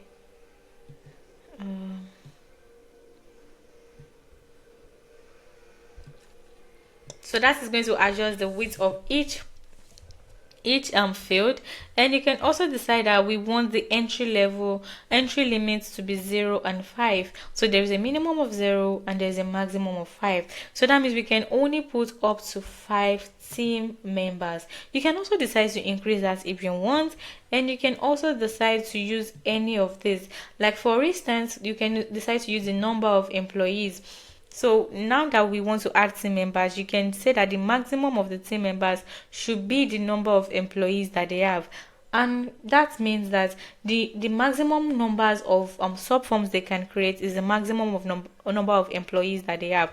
You can also decide to use any of other number fields that you have in here, and you can decide that you do not want duplication of fields, and that means we do not want duplication of emails.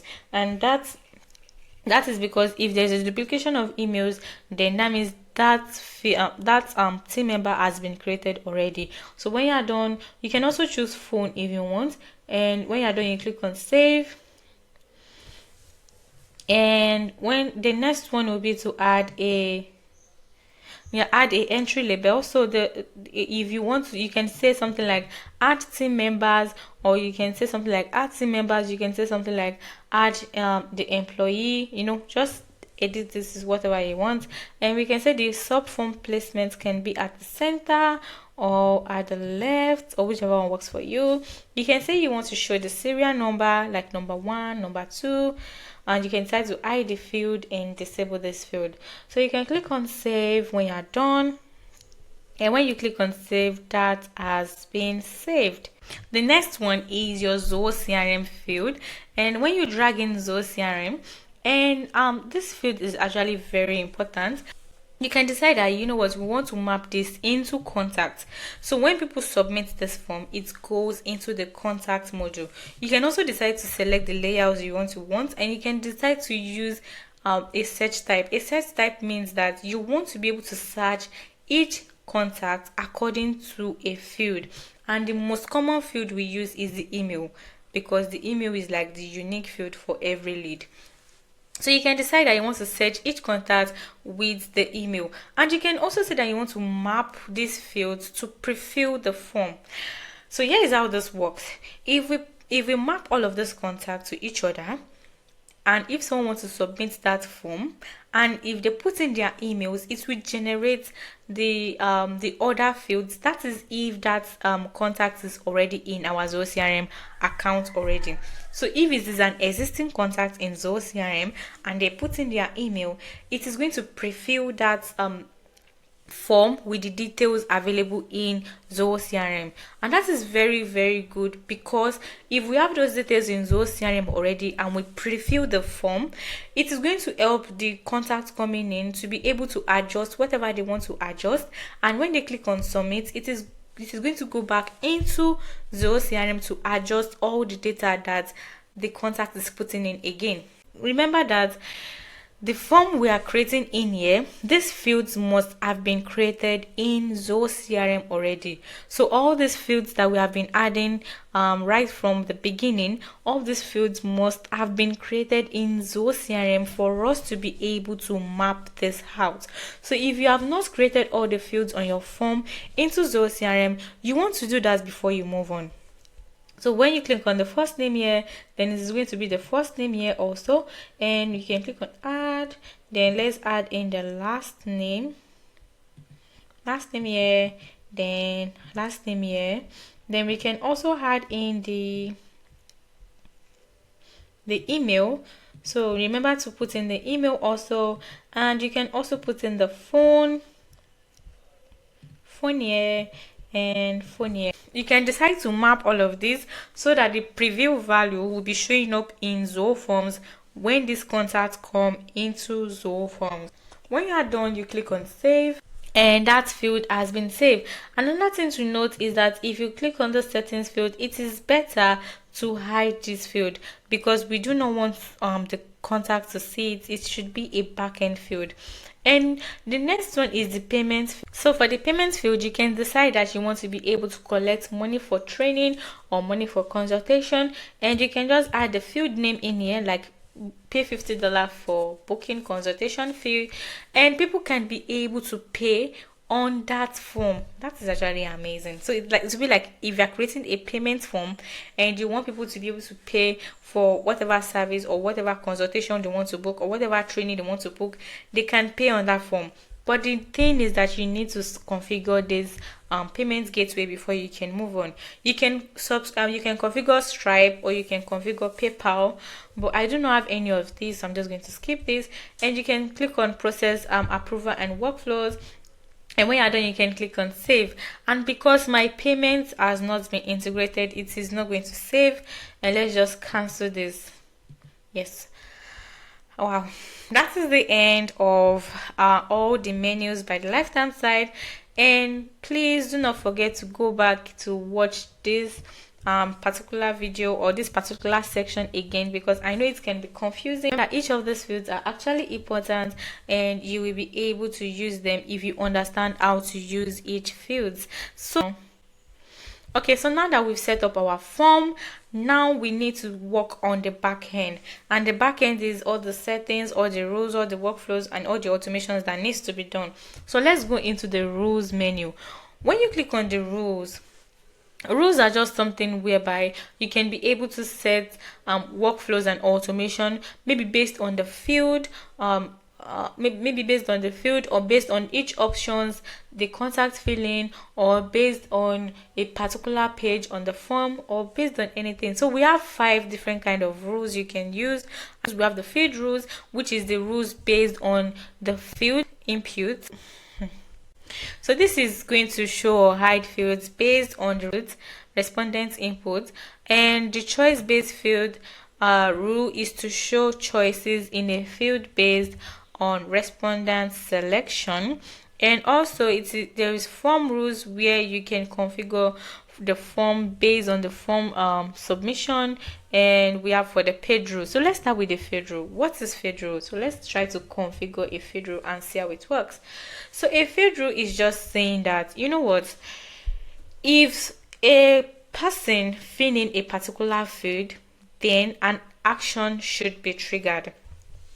So let's say we include the CRM you currently use is, maybe they pick the option HubSpot, then you can show another field. You can even say if the option is any of, or you can say if the option starts with, or if it is none of. You can use any of this option, but I am using is any of. So if this field, which is called the CRM you currently use, is any of the options, so we choose the option we want to use. So if they're using Zoho or if they're using HubSpot, we can decide that we want to show another field. So you can click on show another field, or you can click on even hide another field, or you can decide to show group choices if you want. And because we have no group available, so it's not going to show anything, so you just go back to show and you pick the fields you want to show. So since they are picking HubSpot and Zoho, we can decide that we want to show this particular field where we are asking for their CRM workflow PDF. We believe that they are using a CRM currently, and if they are using a current CRM, then we can be able to get their current CRM workflow. So you can decide to show this field, and you can even decide to add another thing and another action, and you just click on maybe hide. So if they are using any of the CRM you want to, so let's say if they're using a current CRM, we can decide to hide maybe company logo, and you click on done, and that is going to hide this field. So if they're picking this, it is going to hide this. When you add in all of these criteria, if you add the condition, then you add the then field, then you can click on add, and that is going to add the rule, the first rule. You can say you want to add in another rule, and let's say something like so let's say if they pick, do you have a sales team? When we ask them, do you have a sales team? If it contains no, if they say they do not have a sales team, then we can decide to hide also. We can decide to hide the parts where we ask them to add multiple team members. So you click on done, and when you click on done, you can decide to add this already. Remember that you can change the rule name if you want. You can decide to change this rule name to whatever you want, and when you are done, you click on done, and that is for the field rules. So that is for the field rules. You can also switch to advanced rules if you want, and you click on yes, and it is going to take you to where you can create the advanced rule. So when you click on add rule over here, now for the advanced rule, this is quite complicated, so you want to be very careful when you are creating this. So let's say we want to use some conditions, and we want to say that if the email is not empty, that means they fill in their email, and we can decide to add in a subgroup over here. And as you can see, a subgroup has been added. Okay, so you can decide to add another subgroup if you want, but let's just stick with this first. So we want to say that if the email is not empty, and we want to also check if the website is not empty. Remember that you can use various options, and the last one should be if the number of employee is, let's say the number of employee is between 10 to 15. So we can say all these actions if any of this action happens. Now this is where the complication might come in. You know, we are the A1, we have A1 here, and we have A2. And remember, we can even decide to add another one for A4, but we do not need that yet, so let's just remove that. So for A1, we can decide that is either this first one happen, and this one happen, and the last one happen. So if every of this happen, then this rule can be triggered. So that means we can decide to say if the email is not empty, and the website is also not empty, and the number of employees is between 10 and 50, then an action can be carried out. But you can also use or. So you can say and or. So that means if the email is not empty and the website is not, or the website is not empty, so it's going to pick between both of them. So that means we do not need to wait for both of them to be fulfilled before this workflow is triggered.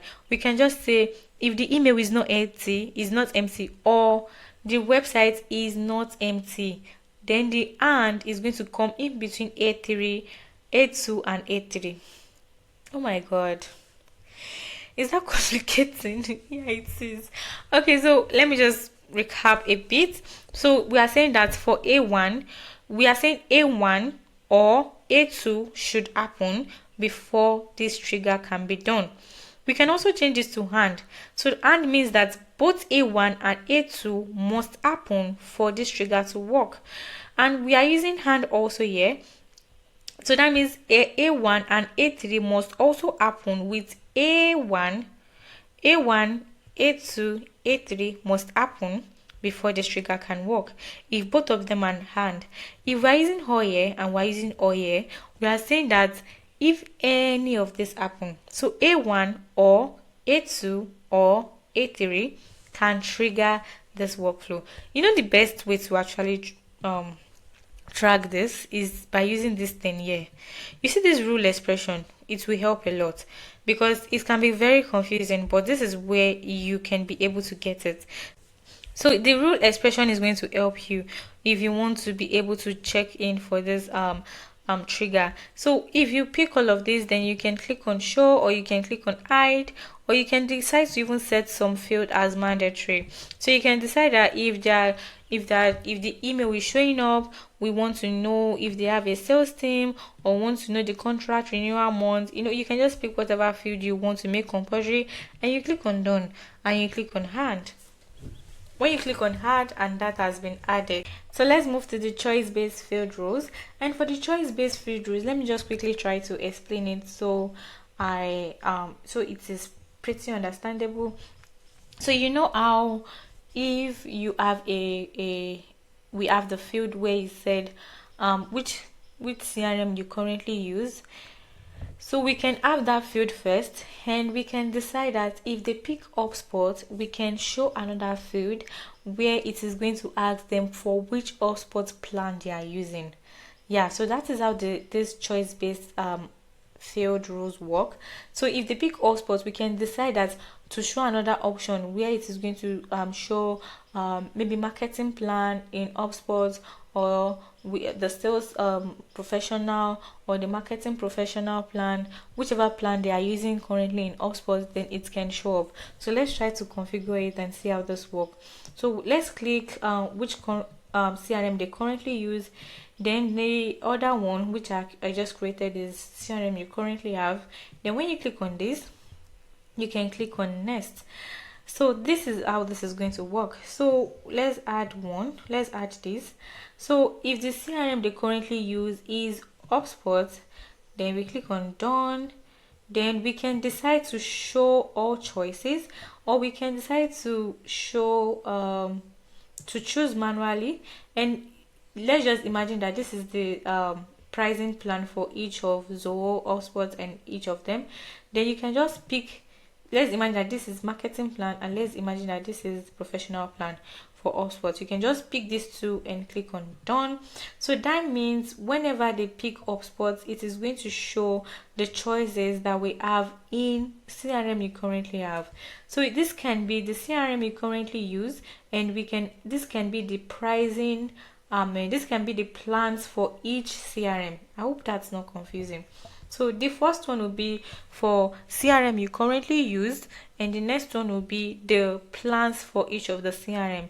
So we can decide to choose all choices, or we can decide to show each of them, or we can even decide to hide all of the choices, and we can decide to choose manually. So you can add in for another one. You can add in the CRM you currently use is Zoho, and you can click on done.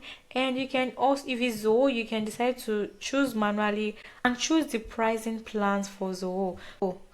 So that means this CRM you currently have must have all of the plans for Zoho CRM, or maybe Zoho 1. You can be able to ask them based on what they pick. So if they pick Zoho, and let's imagine this is a plan in Zoho. Let's say this is Zoho 1, and this is the standard plan, the professional plan. You can be able to pick each of these and just add that in. So when you are done, you click on done, and this. So you click on done, and when you're done, you click on save, and your choice-based feed rule has been added.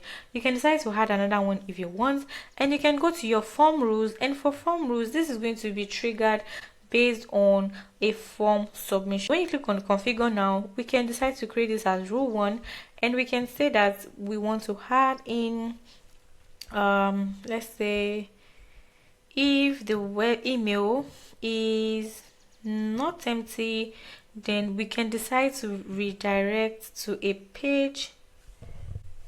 We can decide to redirect to a thank you page, or we can even decide to redirect to another website or another form in Zoho CRM. We can pick another form that you have, or you can even decide that you want to redirect to the same form they just submitted. So if the email is not empty, you can decide to redirect to your website. So you can just add in the link to your website in here, and you can say in the same window or in a new window, and you can even add in another message. So the splash message can be thank you for filling this form, or whatever it is you want to add. And when you are done, you just click on done. So let's just add into another form and personalized CRM questions. So when the email is not empty, we want to ask them personalized CRM questions. That's another form.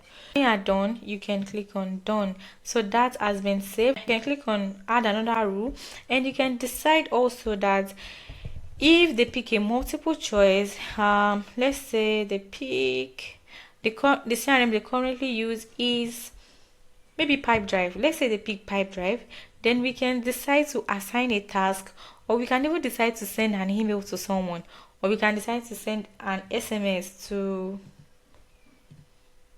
you can decide to send an SMS to them You can decide to send an email to them. You can decide to send an SMS. You can decide to assign a task, and you can even push notifications to mobile if you want. So let's say we want to assign a task, and if they say the CRM they currently use is Pipedrive, we can decide to assign this to a user that is in charge of Pipedrive. So we just pick the user and we click on add. So if they pick Pipedrive as their CRM, and we just assign these tasks to the person in charge of Pipedrive. So that's for form rules. So for page rules needs me to have 3 pages. So that's fine. I'm going to create 3 pages. So let's add in another page. Let's add in a page break. And remember that to add in a page, you just need to add in a page break, and that is going to split your page into 2. So we can decide to add this as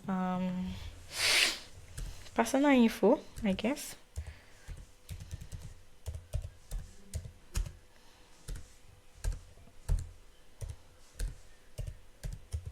So we have added another page, personal info. Then we click on save. Then we go back to our rules. So we can now add in a page rule, and let's try to configure this. So now when they select, let's say we want to configure this rule for company info, now we can decide to allow them skip to a particular page. So for them to be able to skip to the 3rd page from the 1st page, we can say if they picked okay, so on the 1st page we can say if they fill in their job title, or let's say if the job title contains, let's say it contains manager. So if the job title contains manager, we can say that we want them to skip to page 3. Page 3 is your CRM needs, so they can skip to page 3. So if none of the above is satisfied, that means if the job title does not contain manager, what should happen? Then if it does not contain manager, it should just go to the 2nd page, which is personal info. So let me come again. So for this new rule for this page, we are saying that if the job title, remember that you can use anything. So if the job title contains manager, we do not want them to fill page 2. We want them to go directly to page 3. Then when they go directly to page 3, they can skip to page 3. But if the job title does not contain manager, which is this one, we want them to go to page 2. So that is how this works. And when you're done, you click on add, and when you click on add, this page rule has been added. You can also decide to deny submission from certain people. So let's say that we have people and they put in a checkbox, or they put in a CRM you currently do not work with, and they say their CRM, let's say we are not working with Pipedrive, and they say their CRM is Pipedrive. And when they click on Pipedrive, you can just say that, you know what, we do not want to work with these people. So you just show a denial message. So you can show a denial message and say, sorry, we do not work with Pipedrive, or sorry, we cannot accept your submission because we do not work with this particular software. So let me just add in a message.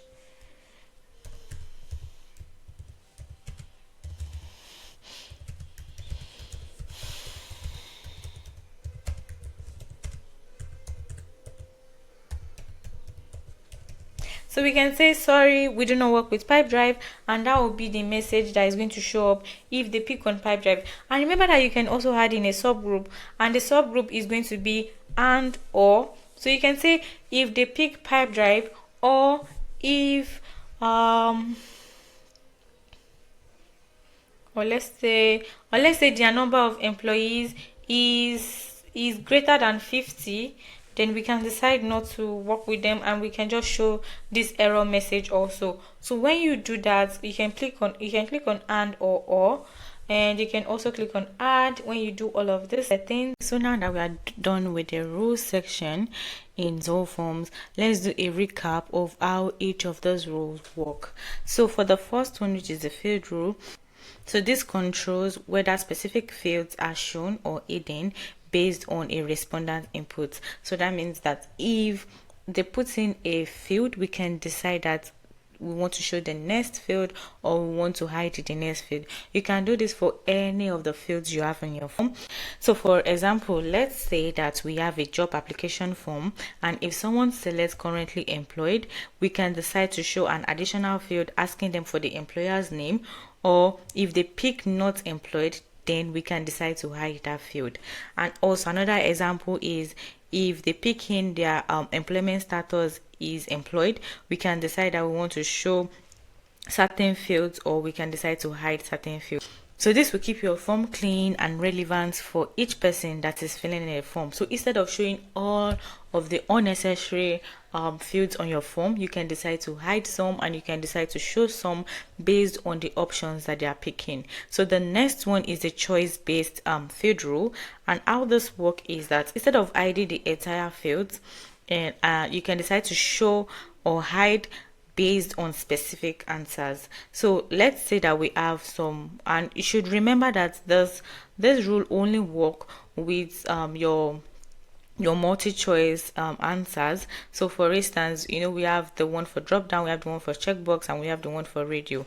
So these are the fields that this particular rule work for. So let's say for example we have a course guideline, or let's say we have a particular coaching program, and if we want to ask them for the course level that they want, and when they pick beginner, so they can pick beginner, intermediate, or advanced. So you can decide that the next question which they will be able to select their course, it is going to be based on what they picked in the first one. So if they pick beginner, you can decide that you only want to show the option for beginner courses. Or if they pick intermediate, you can decide to only show courses that are for intermediate level. And if they pick advanced, you can decide that you want to only show courses that are for advanced level. So that is how the choice-based field work. So the difference between the field rules and the choice-based field rules is that field rules control the whole of the fields. So everything, it controls the whole fields in your form, whether it is choice field or whether it is the name field, you name it, whichever one it is. But the choice-based rule only control the option inside all of those fields. So it only deals with choice-based responses. So the next one is the form rules, and the form rules is going to happen when this form has been submitted. All of this rule applied when a respondent has submitted a form. So you can do all of these actions. You can decide to redirect them to a custom page. You can also decide to send them straight to download a ebook that you want them to download, or you can decide to send them to another link, or you can even decide that based on the field that they have put in, if they have a certain budget, you can decide to assign to a task, or if their annual revenue is over $100,000, you can decide to assign them a task, and the task will be assigned to a user in the form in Zoho Forms. You can also decide that you want to send an email to them if an option is picked. You can decide to send them SMS based on the options that they have picked also, and you can also decide to push to mobile when they pick a particular field. So it is based on your discretion to pick whichever action you want this form to perform when the form is submitted. So the next one, which is the page rule. So the page rules can be used when you have long or multi-page forms, and remember that you must have up to 3 pages before you can use page rules. It's going to help you allow the respondents to skip particular pages that are not necessary to them. So for instance, we can say that if their job title is manager, they should skip the second page and just go to the third page. So that is how this works. So for deny submission, we have where, and as the name implies, it blocks someone from filling in the form. So for example, if we only want to open this form to people in the US, or we only want to open this form to people from Nigeria or people from Germany, wherever you want, you can decide that if any other person fill in this form and they are not from any of the country you want, you can decide to deny this submission, and you can just respond with this error message and just say something like, sorry, we do not work with people from your region. So you just you can tweak it however you want. You can even say if their annual revenue is less than $100,000, you can say, sorry, we do not work with business of your size. Or if the business has more than 100 employees, you can say, sorry, we do not work with businesses that have more than 100 employees. So just tweak this whichever way you want. Just be creative about it. So now let's move on to the settings. And for the settings, you are going to be able to perform all of the settings on your form. And this is a long settings page, so I'm just going to brush through each of them. So for the display, let's start with the display. So you can decide to show the header, or you can decide to hide it, and you can decide which text direction you want to use, whether left to right or right to left. You can also decide to change your form language. If you do not want this form to be written in English, you can decide to change it to whatever is it you want. If your respondents are from other countries, you can decide to change this form to that country language. You can also decide that you want to change this submit button. Instead of using submit, you can say something like sign up, or you can say something like get started, whichever one works for you. So you can change this, and after doing all of this, remember to save. And when you click on save, that setting has been saved. Then you can move to the thank you page and redirection. Instead of showing this thank you, your form has been submitted, you can redirect to another page if you want. So if you have created a custom thank you page in another website, or if you have something on your website and you want to just redirect them to that page, you can actually do that. Just put in the URL to wherever you're taking them to, and that will be done. You can also decide that you want to link to another form in your Zoho account. So all you need to do is just to write the name of the form in here, and when you write the name of the form, it is going to show all of the form you have in your Zoho CRM, your Zoho Form account, and you can be able to link to another form. And the next one is you can also redirect to the same form if you want. So that means if they click on submit, they will be redirected to the same form. And actually, it's rare to use this, but if you want to use it, you can actually do that. And don't forget that you can also add in a rich text where you can be able to write a long thank you text. So you can also decide that you want to include the link where respondents can be able to add another response. So if they finish filling in the form and they click on submit, you can include a link in your thank you page where they can be able to add another response. This menu is advisable if you want to be able to collect multiple response from the same person.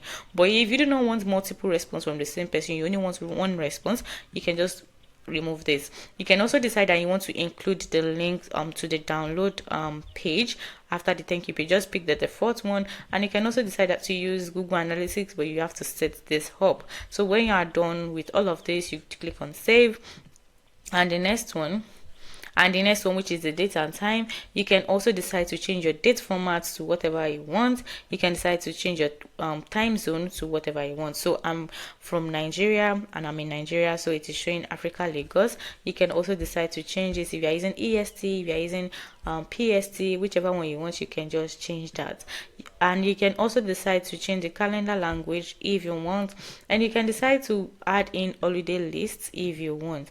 So when you're done, you click on save. So for your form availability, you can also make sure that this form is available at every time. When you pick always, it is going to be available all the time.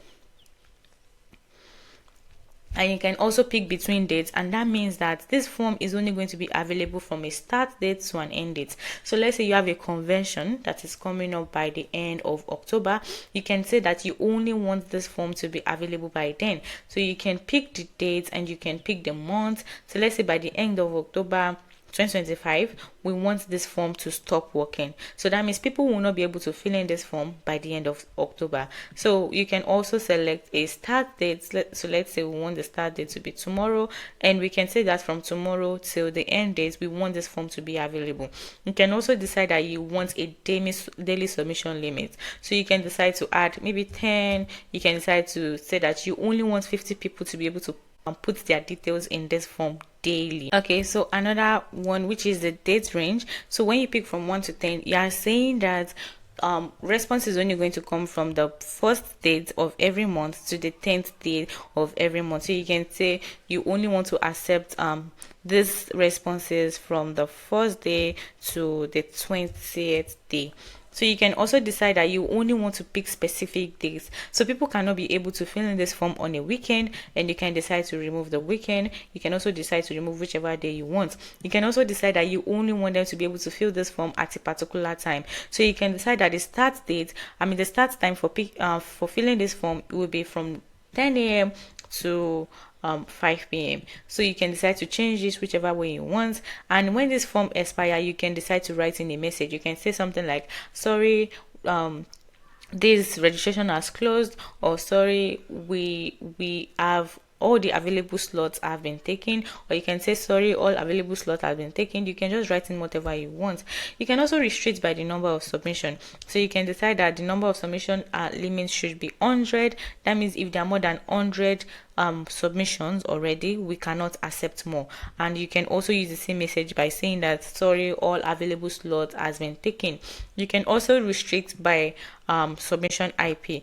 If you want, you can restrict to one submission per respondent. So that means when they put in a submission for the form, they cannot put in another one. So when you are done with all these settings, just click on save. So for SMPT, it allows you to send form email notification through your own SMPT email server. So that means you can send from your own domain, like contacts at your domain.com, rather than using Zoho server. But you will have to make sure that you can be able to set this up. So that means you need to add in when you click on enable, it is going to ask you to pick your SMPT server name. Then you can set this up by adding the host, by adding the port, and by adding the sender address, username, and password. So this just allow you to add in your own email instead of using Zoho notification email. So when you're done, you can go to others, and for others, this is like miscellaneous settings. So you can decide that the delimiters can be comma, or the address delimiter. That means the character between each text can be comma or can be space, whichever one you want. You can also decide that you want to collect your respondent's IP, and when you click on yes, your IP for your respondents will be collected, so you can know where they are coming from. You can also decide that you want to prevent submission when the enter key is pressed. So that means they cannot submit this form until they click on submit itself, and when they click on enter, this form will not be submitted. And the next one, we have email notification. We can decide to send emails. So for email notification, we can decide to send emails. So for if it's a new record, we can decide to configure an email, and it's going to go from your email here, and these emails are the one provided by, this is provided by Zoho Mail, and the other ones are my own email. And the notification at Zoho Forms is also working, so you can use that, or you can connect your own email. So when you pick whichever one you want to add as the sender email, you can decide to add in the two. So you can decide to send this to every of the email field you have added in here. So if you are collecting email like the parents' email, the father's email, or the mother's email, you can decide to send to all of them at once. So you can decide to, let's say this is the father's email, you can click on this, and if this is the mother's email, you can just click on this. So it is going to send to the two of them at the same time. So you just write in your text, and you can also use their advanced editor if you want. And after you're done with that text, you can decide to add in the attachment of their responses. So you can include the attachments. You can also add the form submission as a PDF, and you can attach met fields. So if you click on advanced submission, it's going to take you to the place where you can choose a template, or you can start from scratch. So when you choose a template, you are going to see all of their email templates in Zoho Form, so you can pick whichever one works for you. So if we are picking this and we bring it in, we can be able to edit this text to whatever you want. So when you are done, you click on done, and the email has been added. So when they fill in this form, you can send out this email to them directly through their email. So you need to add in a subject before this can be submitted. So let's just add in something. So when you are done with all of these settings, you click on save, and your email has been saved, and this email will be sent out to people who submit a new record. And you can do the same thing for the updated records. So when a respondents come into that same form and they updated their responses, you can also configure that. So you can also decide to send out an SMS to people when they fill in the form, but for this you will need to set up your SMS account. So you can use Swallow, you can use Clickatel, you can use SMS Magic, whichever one you want. So when you set that up, it is going to allow you to send out SMS messages when they fill in the form. The same thing applies for WhatsApp. If they fill in the form, you can decide to send out WhatsApp messages, but for you to be able to use WhatsApp messages, you must have connected your business WhatsApp accounts to Zoho Forms. So the other one is for the branding. You can add in your custom domain if you want. So for instance, instead of using the Zoho Form custom domain, you can decide to add your own, and you can decide to start using it. And you can also decide to add in the browser tab, and you can decide to change the title. You can also decide to add a favicon if you want. And what favicon is this little button. You can see for Zoho Form they have this favicon here. So the same thing applies for your form, so people can be able to see the favicon when they come into their browser. So when you add in the image for your favicon, you click on save, and that has been saved. So what prefill does, the prefill alias or the prefill URL, what it does is that it allows you to prefill the form fields using the custom URL. So it helps you it helps the user speed up the filling of the form, since they already have the prefilled text in there already. So what you need to do is just to add some alias to the form field. So let's say for the name, we can decide to add something like F name, and you can decide to add another one for the email. Or let's say for the last name, we can decide to add an alias, and we can say L name.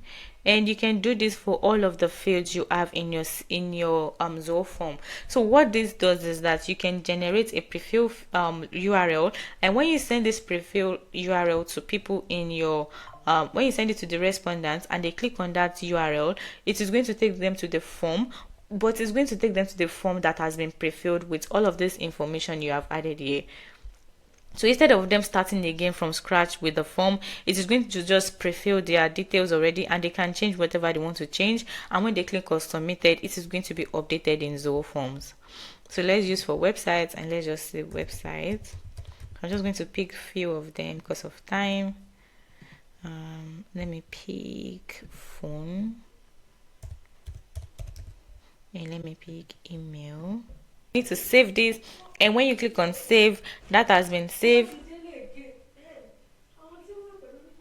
So when you click on save, that has been saved, then you can generate your prefill form, your prefill link. So this is how the link is going to look like. So you can decide to copy all of this link, and you can decide to send this link to the respondent if you want them to be able to update their information. So when they copy this link and they paste into their browser, they are going to see their details prefilled already. So that is how to set that up.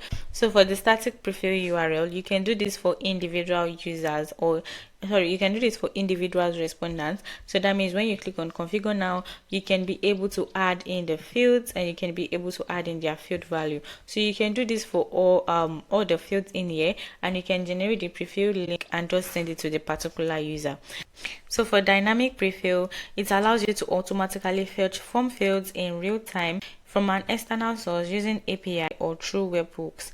So if they are loading the form on the website, they can be able to pull in their data from that website. So we can also decide that they can be able to pull through a webhook. We can pull data from Zoho CRM into the form when they click on the form. But since we already have that Zoho CRM field in the form already, we cannot use this, because the Zoho CRM field we have added in the form is almost the same thing like the dynamic prefill. So the next one is the PDF editor. We can decide that we want to edit this PDF. You know, the PDF we sent after they fill in the form. Yes, we can decide to edit it. So we can decide to modify the the default PDF that we have. So this is the default one where it is going to show them all of the details that they have put in here.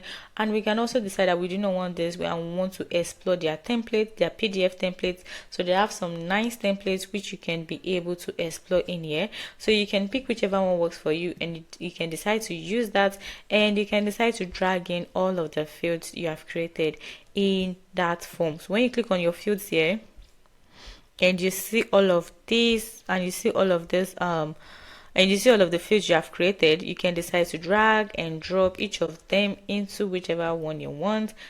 Just make sure you arrange all of them properly, and you can be able to use that. So when you click on when you drag in all of the fields you want to add, and then you can click on save and then click on publish. And instead of using the default form, they can be able to use this fancy form, the fancy PDF you have created. So let's cancel this. And we can also do the same thing for the update record. We can decide that we want to change the PDF. So as you can see, my template has been added in here, and it's saying I can create a maximum of 5 templates for a form. So the document match allows you to connect to Zoho Writer, and you can be able to automatically generate a document. So let's say you want to be able to automatically generate a letter or generate a contract. So Zoho Writer in connection with Zoho Forms can help with that. So when you click on your submissions and your storage, you're going to see your geolocation. So for the geolocation, you can be able to capture the IP address. So that means if you enable this, you can allow them to be able to fill the form from any location, and that IP address will be captured. So we can also decide that we should allow form access if the IP address is known, and if the IP address is not known, then we cannot allow them to fill in the form. So you can remove this if you want, and you click on save, and the IP address will be captured. You can also click on your save and resume, and click on the enable. And when you click on enable, you are saying that if they are filling the form, they can save their details and come back to fill the remaining field later. So that means if you disable this, they cannot be able to save the form and come back. That means they will have to fill everything at a go. But when you click on enable, you are saying that they can be able to save and complete later. So instead of using save, you can say something like save and complete later, or you can say save for now, or whatever works for you. You can also decide that you can allow respondents to get the save form in their email. Let's say you have like 10 pages form, and someone has filled like 2 pages and they want to save and continue the rest later. That means they can be able to save the form, and they can get the form link in their email, the saved form link. So they do not need to start again. If they want to complete the rest, they can just start from wherever they stop.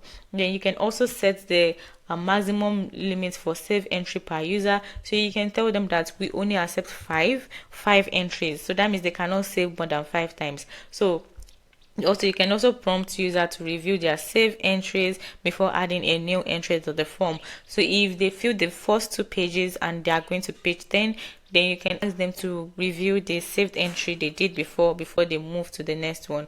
So after you are done with all of this, you can click on save, and when you click on save, that has been done. For the edit response, you can allow your respondents to edit their response even after they've submitted. So you can decide to click on yes, and when you click on yes, you can include a link where they can be able to edit that form in the thank you page. So that means when they click on the edit button in the thank you page, they are going to be able to see all of their fields that they've put in, and they can edit whichever one they want to change. So if they made a mistake in the form, they can decide to edit that and correct every of the mistake they have made. You can also decide to include a link to download the PDF of the edited responses in the thank you page, and you can decide to use the default one, or you can decide to use the custom template we just created. And you can also set an expiration date for the edit link. So that means that if they fill in the form after 1 month, they cannot be able to, we can decide that after 1 month they cannot be able to edit the form. So you can decide based on the date of and time of submission, or you can say you want to use a fixed date. So you are saying that the end time should be a particular date. So let's say we have a conference that is coming by the end of October. So that means they cannot be able to edit that form until the end of October. And we can also say that we want to use the date and time of submission. So we can say that this and this edit link expires 12 hours after they've submitted the link. So we can add in a message when the link expires. We can say something like, sorry, you cannot edit this form. So just add in whatever message you want to add, and when you're done, you can click on save. So let me remove this and let me just click on save. So the next one is to manage the form attached. So you can also decide that all of the form attachments, like the form that has been put in, and if there's a response, if a response comes in, you can decide to back all of those responses in your Google Drive. You can use your Zoho Docs, and if you're using Dropbox, you can also use Dropbox. You can also use OneDrive. So let's say you want to use Google Drive. So that means every of the response is going to come into my Google Drive account. So we have to authenticate this, and when you click on this, it will allow you to authenticate. So when you authenticate, it is going to take you to the page. It's going to take you to your Google account page, and you can pick whichever one you want to use. And when you pick that, it is going to allow you to, when you click on continue, and you can select all and just click on continue again. And it's going to ask you also that, do you want to create a folder for all of these responses, or do you want to manage manually? So by managing manually, you can create that folder and just add in the responses into that folder, or you can say just create automatically and create based on the field name or based on form submission. So let's just use field name, and we click on proceed. And it is showing me how this is going to work. All of the PDF, all of the logos, all of the video upload in that form is going to go into Google Drive. When you click on proceed, then your Google Drive has been connected to your Zoho form, and this is going to help you to have a backup plan. You know, when people feeling that details like the logo and the video and everything, you can be able to get that in Google Drive. So you can also decide to store the form submission as a PDF, and when you are done with all of these settings, you click on save, and that has been saved. Then the next one is the auto trash, and for auto trash, we can decide that after a particular time we want to trash all of the responses. So let's say that we want to trash these responses after 30 days. So that means every form submission after 30 days can go to trash. Next one is review before submission, and for review before submission, it is going to add in a button. So before they can be able to submit, if you enable this, it is going to allow them to review. So when they click on review, it is going to see all of their responses, and it's going to see what they filled in for each responses, and it can allow them to go back to the particular page and edit their responses. So you can enable this and click on save. And when you click on save, that has been saved. Then the next one is for the translation and messages. We can decide to send custom message that is going to appear in our live forms. You can be able to add in the different text you want to add in for each of these. So for instance, if we have the text inputs, we can say enter a value for this field, or if you do not want to enter a value for this field, you can just add in a custom message like please put in the value or whatever you want to put in. And for country code, you can say something like please put in your country code. And for number, you can say enter a number for this field, or change this to whatever you want. This is the default one by Zoho form, so you can decide to add in your own here. And for dates, you can say select a date. You can just switch this up to whichever way you want. So the same thing apply for all of these. And for your ratings, you can say choose your rating, or just you can change this to whatever you want. So you can do this for all of these fields in here. So when you pick the ones you want to work with, you can just click on save, and when you click on save, all of your custom messages has been added. So for translation, you can decide to start translating your form into different languages. So let's say you're sending this form to other people from other countries which English is not their main language. You can decide to translate this form to another language, and when you translate it to another language, it's going to translate this form, and it's going to offer that form in different languages. So for instance, if you say you want to translate this to let's say Portuguese, and you click on translate, it is going to translate all of your forms in here, and as you can see, it is adding this in Portuguese.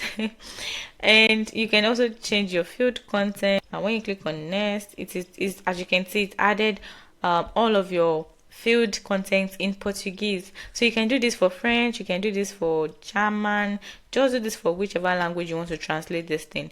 Just to and you can decide to edit this. If there's an error with the translation, you can decide to edit each of them and change whatever you want.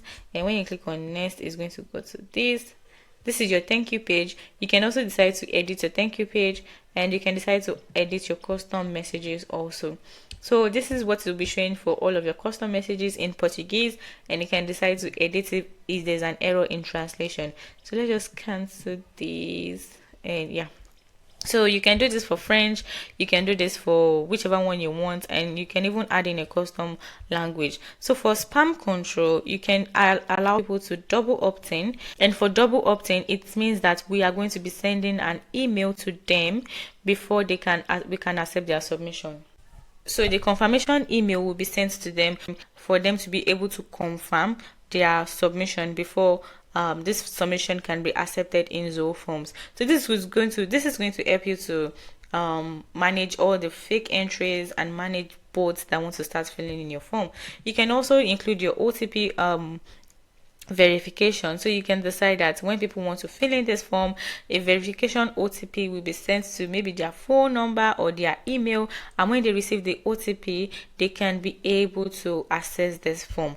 And this is all help you to prevent spam. So let's see how this works. So if they click on the public link, the link we share to them, it is going to open an OTP page where they can be able to enter their email or their phone number, and an OTP will be sent to them. And when they put in the OTP on the verification page, the OTP will be verified, and then that is only when they can be able to access the form.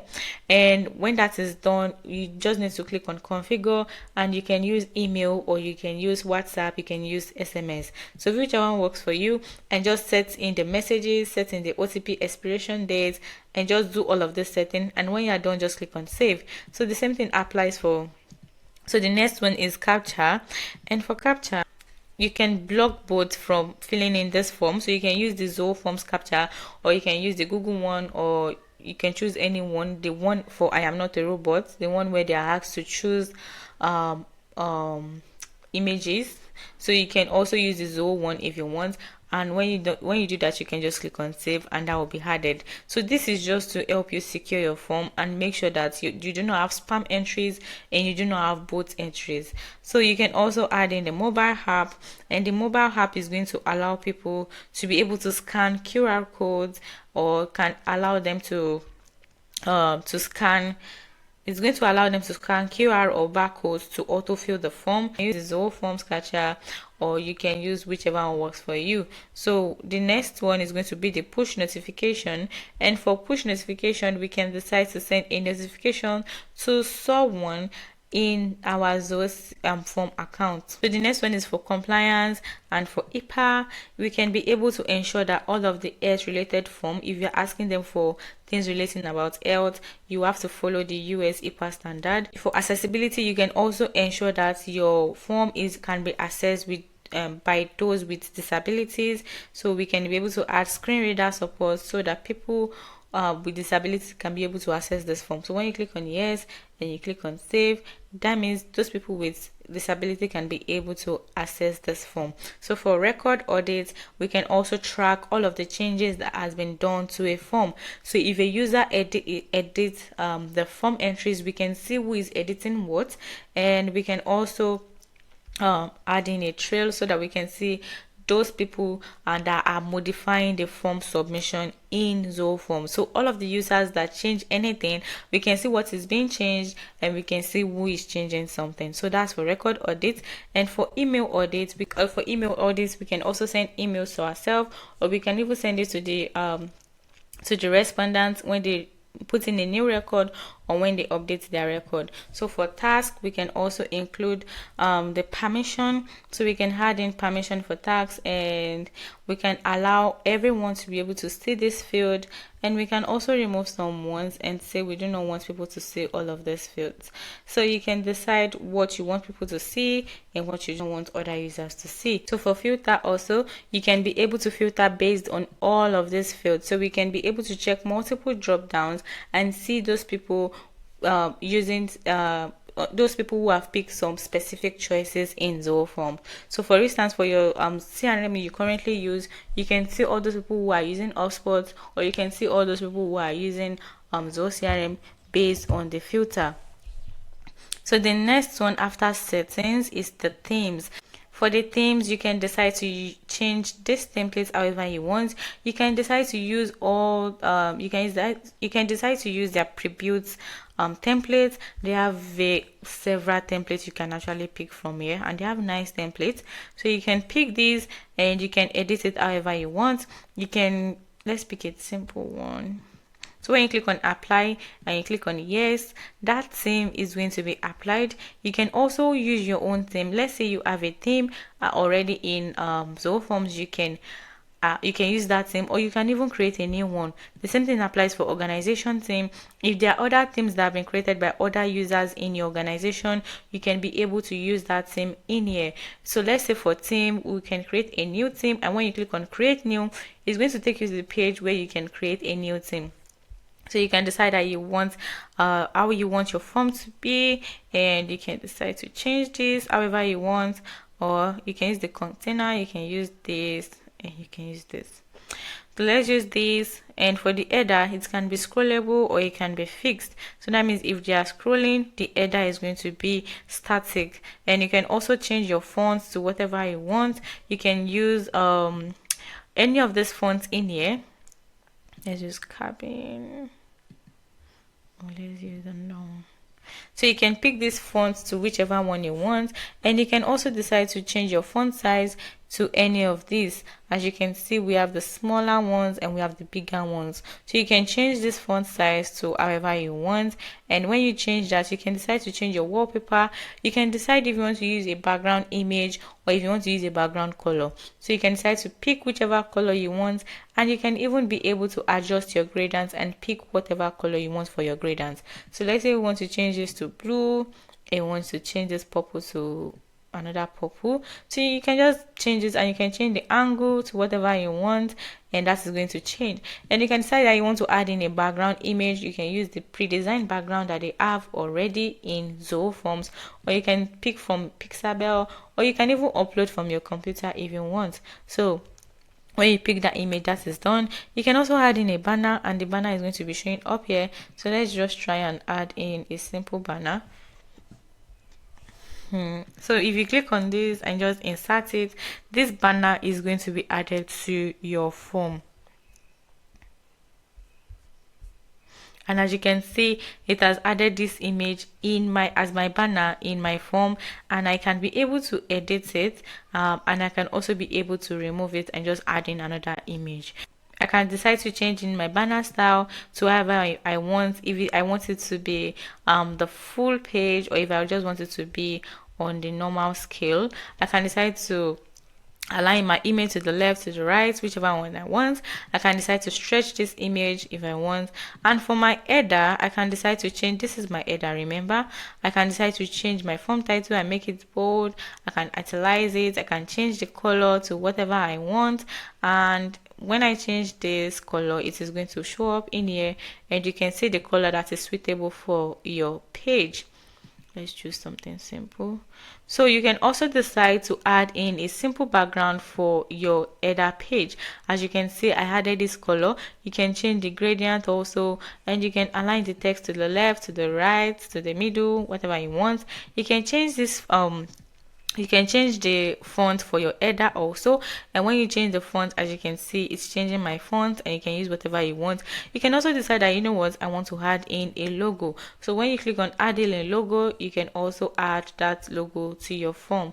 Let me just look for something simple I can use. These images are ugly.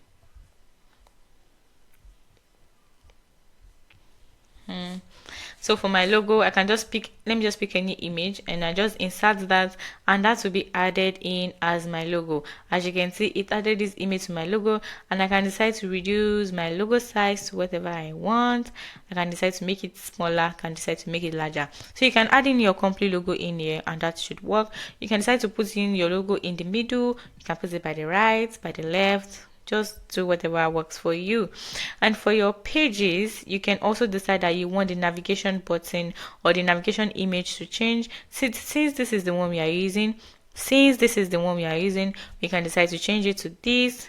And as you can see, it changed this navigation page in here. You can also decide to use this, and it's going to change this also. So just choose whatever you want, and you can decide that you want the position to be outside the form container, or you can decide that you want it inside the form container. You can change the background of each navigation.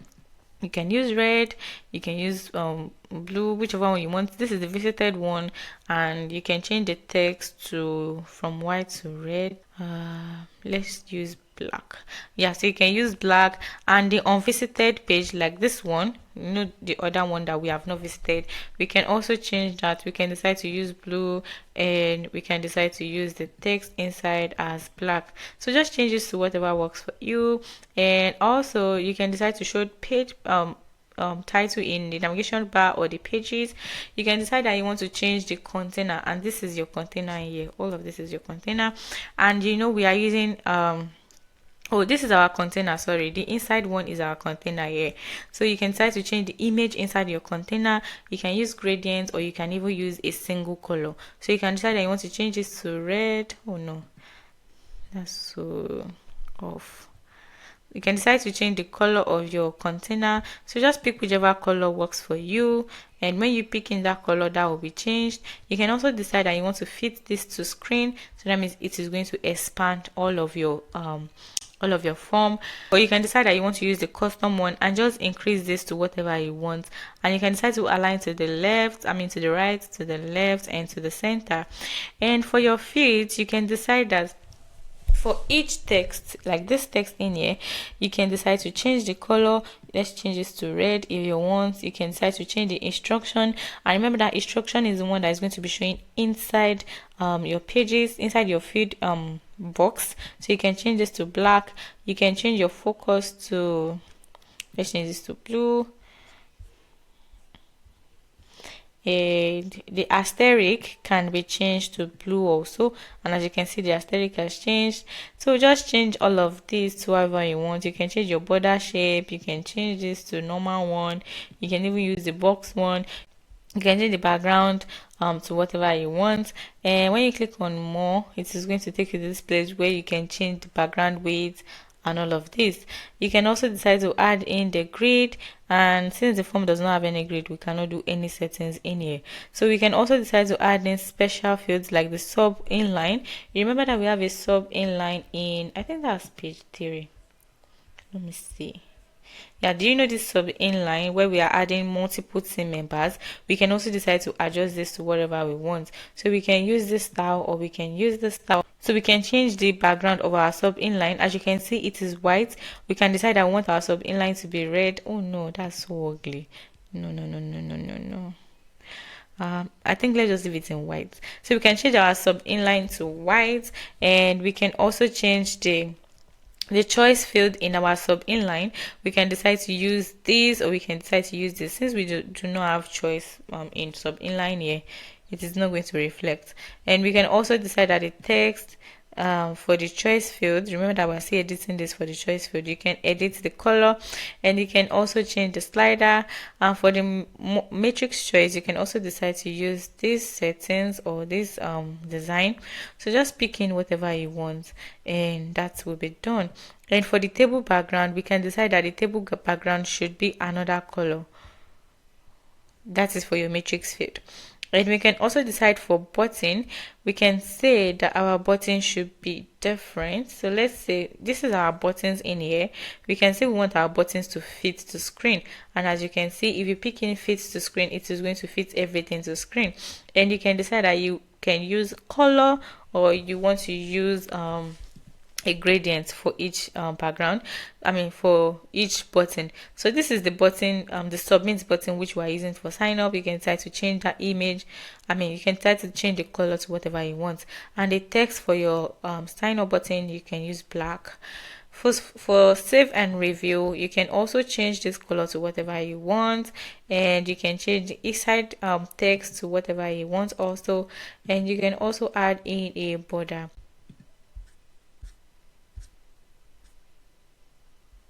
So this is the navigation button. You can change this to blue, deep blue, and you can change the text to, let's use white.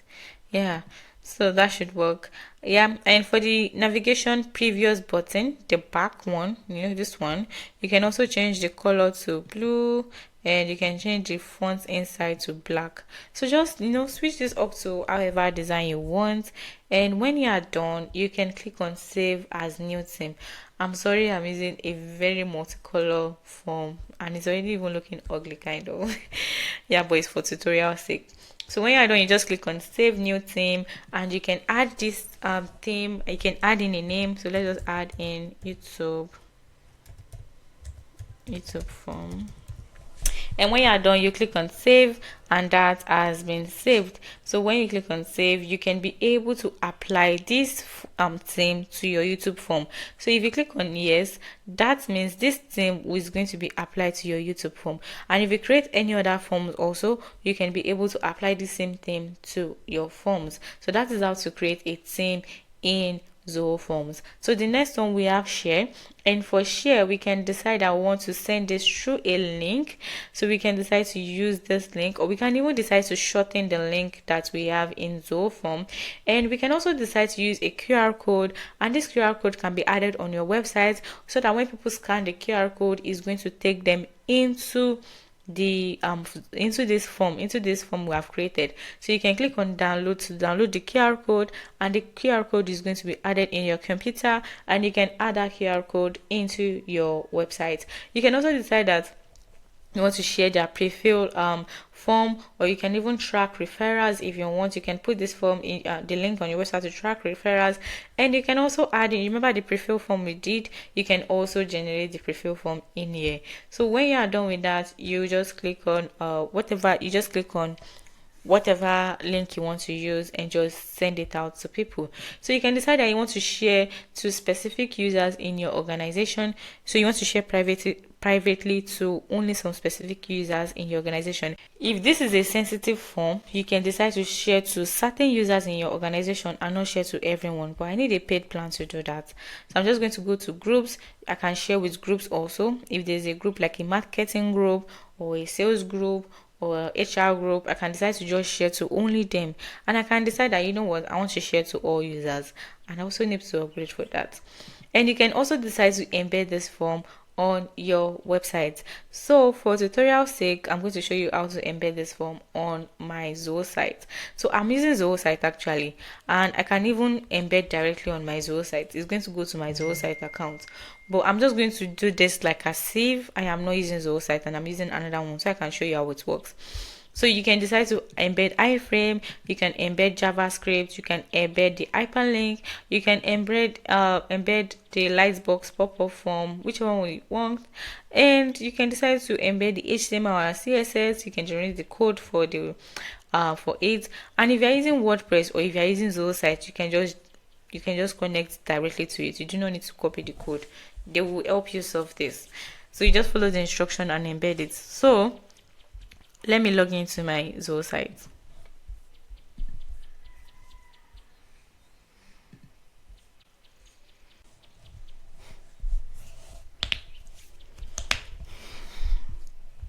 So I am in my Zoho site already. I'm just going to go into my pages, and I want to choose a page that is dormant. So I'm just going to pick something. Let me pick this. So I can decide to pick this, and let's edit the content, and it's going to take me to my page.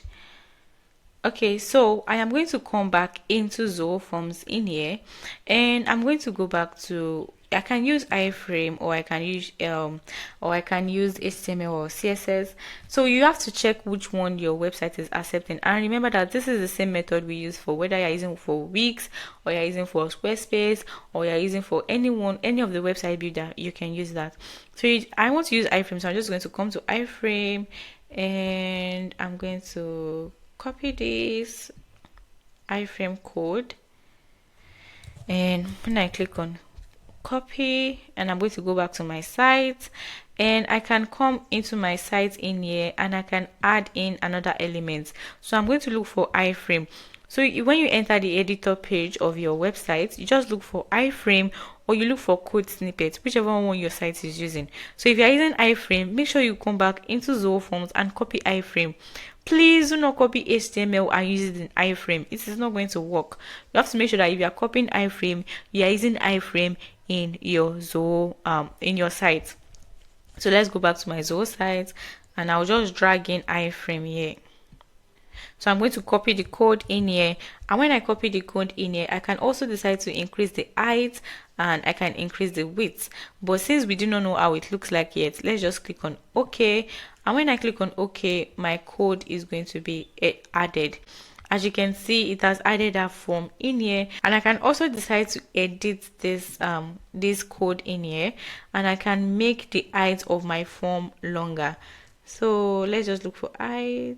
Yeah, so as you can see, my height is 500 pixel, and I can say I want to make it 1500 pixel because I want it to cover the old form. So I click on OK, and my form has been added. So people can be able to go into this form and they can be able to fill in this form on our website.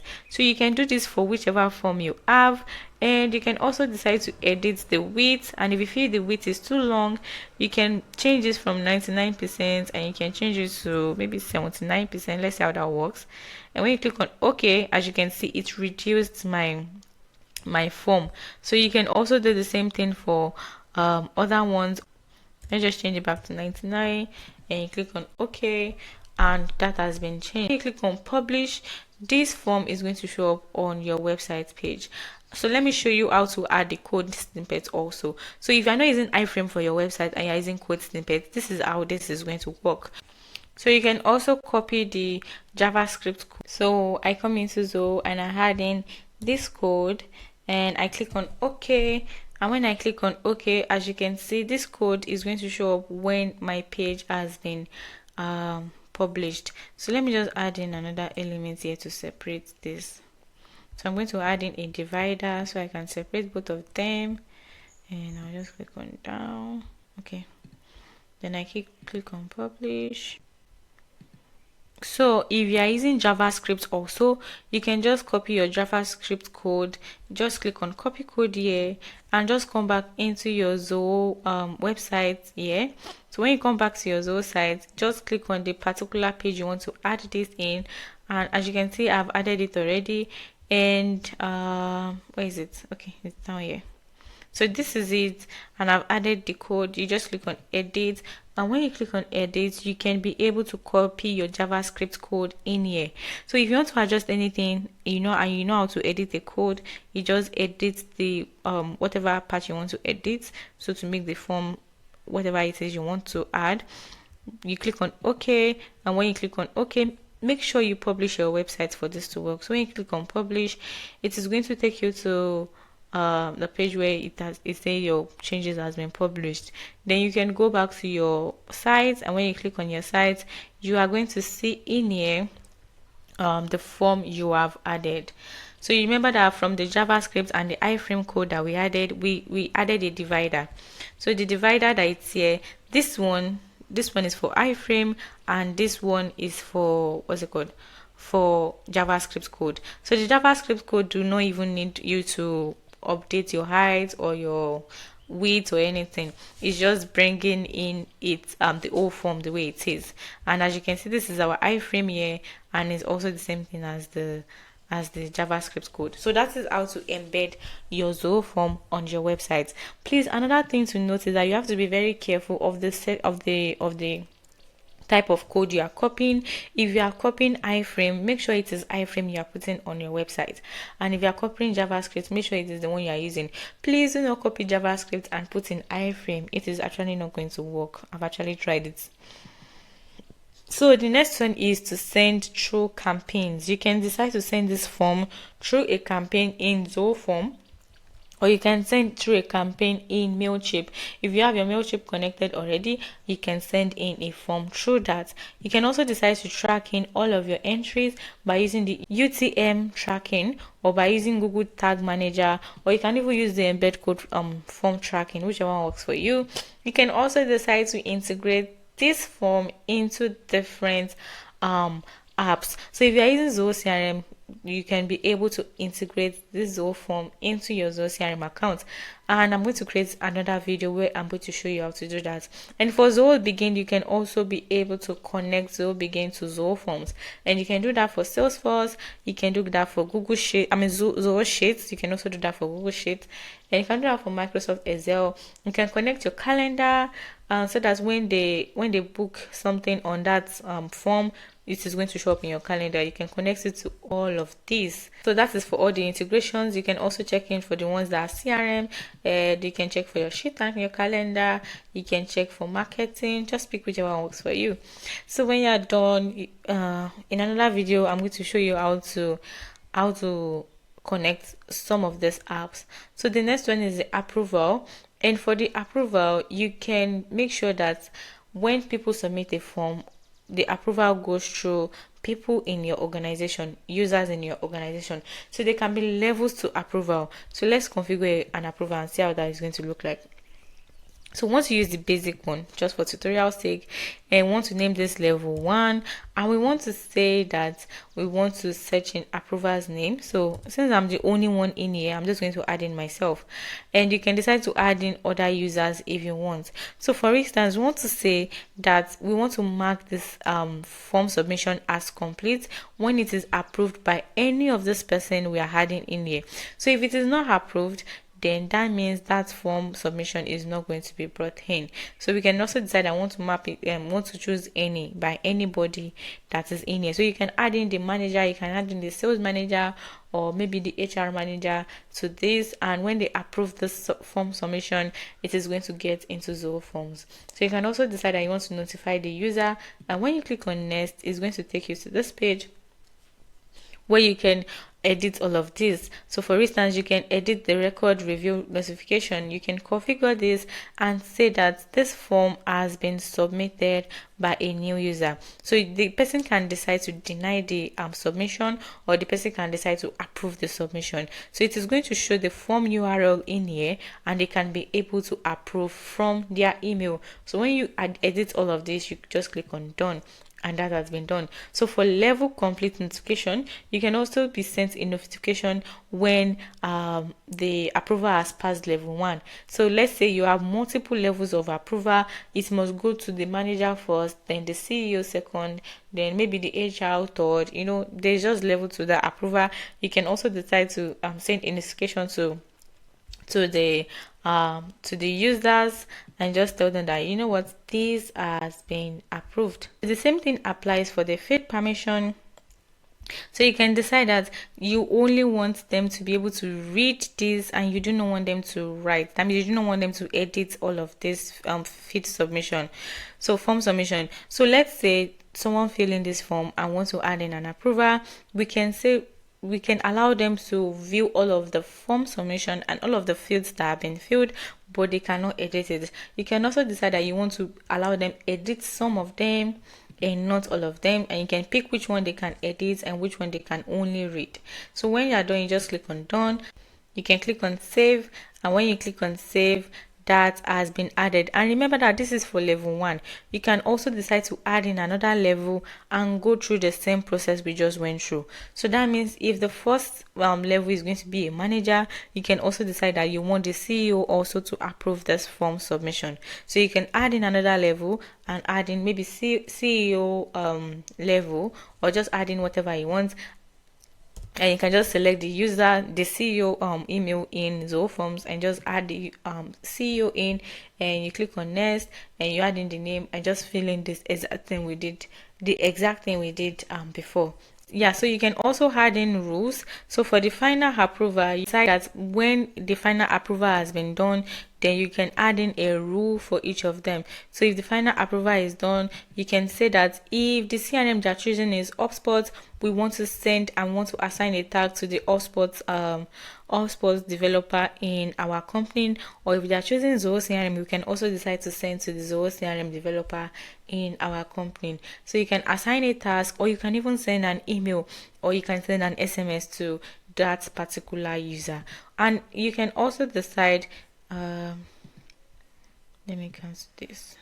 So for final denial, the same thing applies for final denial. We can also decide that if there's a final denial, we want to set up a rule, and we want this rule to apply to, if they pick Zoho CRM, we can say they want to assign a task and want to send an email, or just just switch up this rule however you want.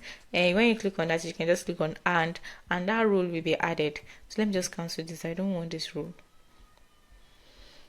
So you can also change your settings for your approval. You can say that this is going to be the button label for approve, and this is going to be the button label for approval. And you can also decide that you only want to process integration only on successful approval.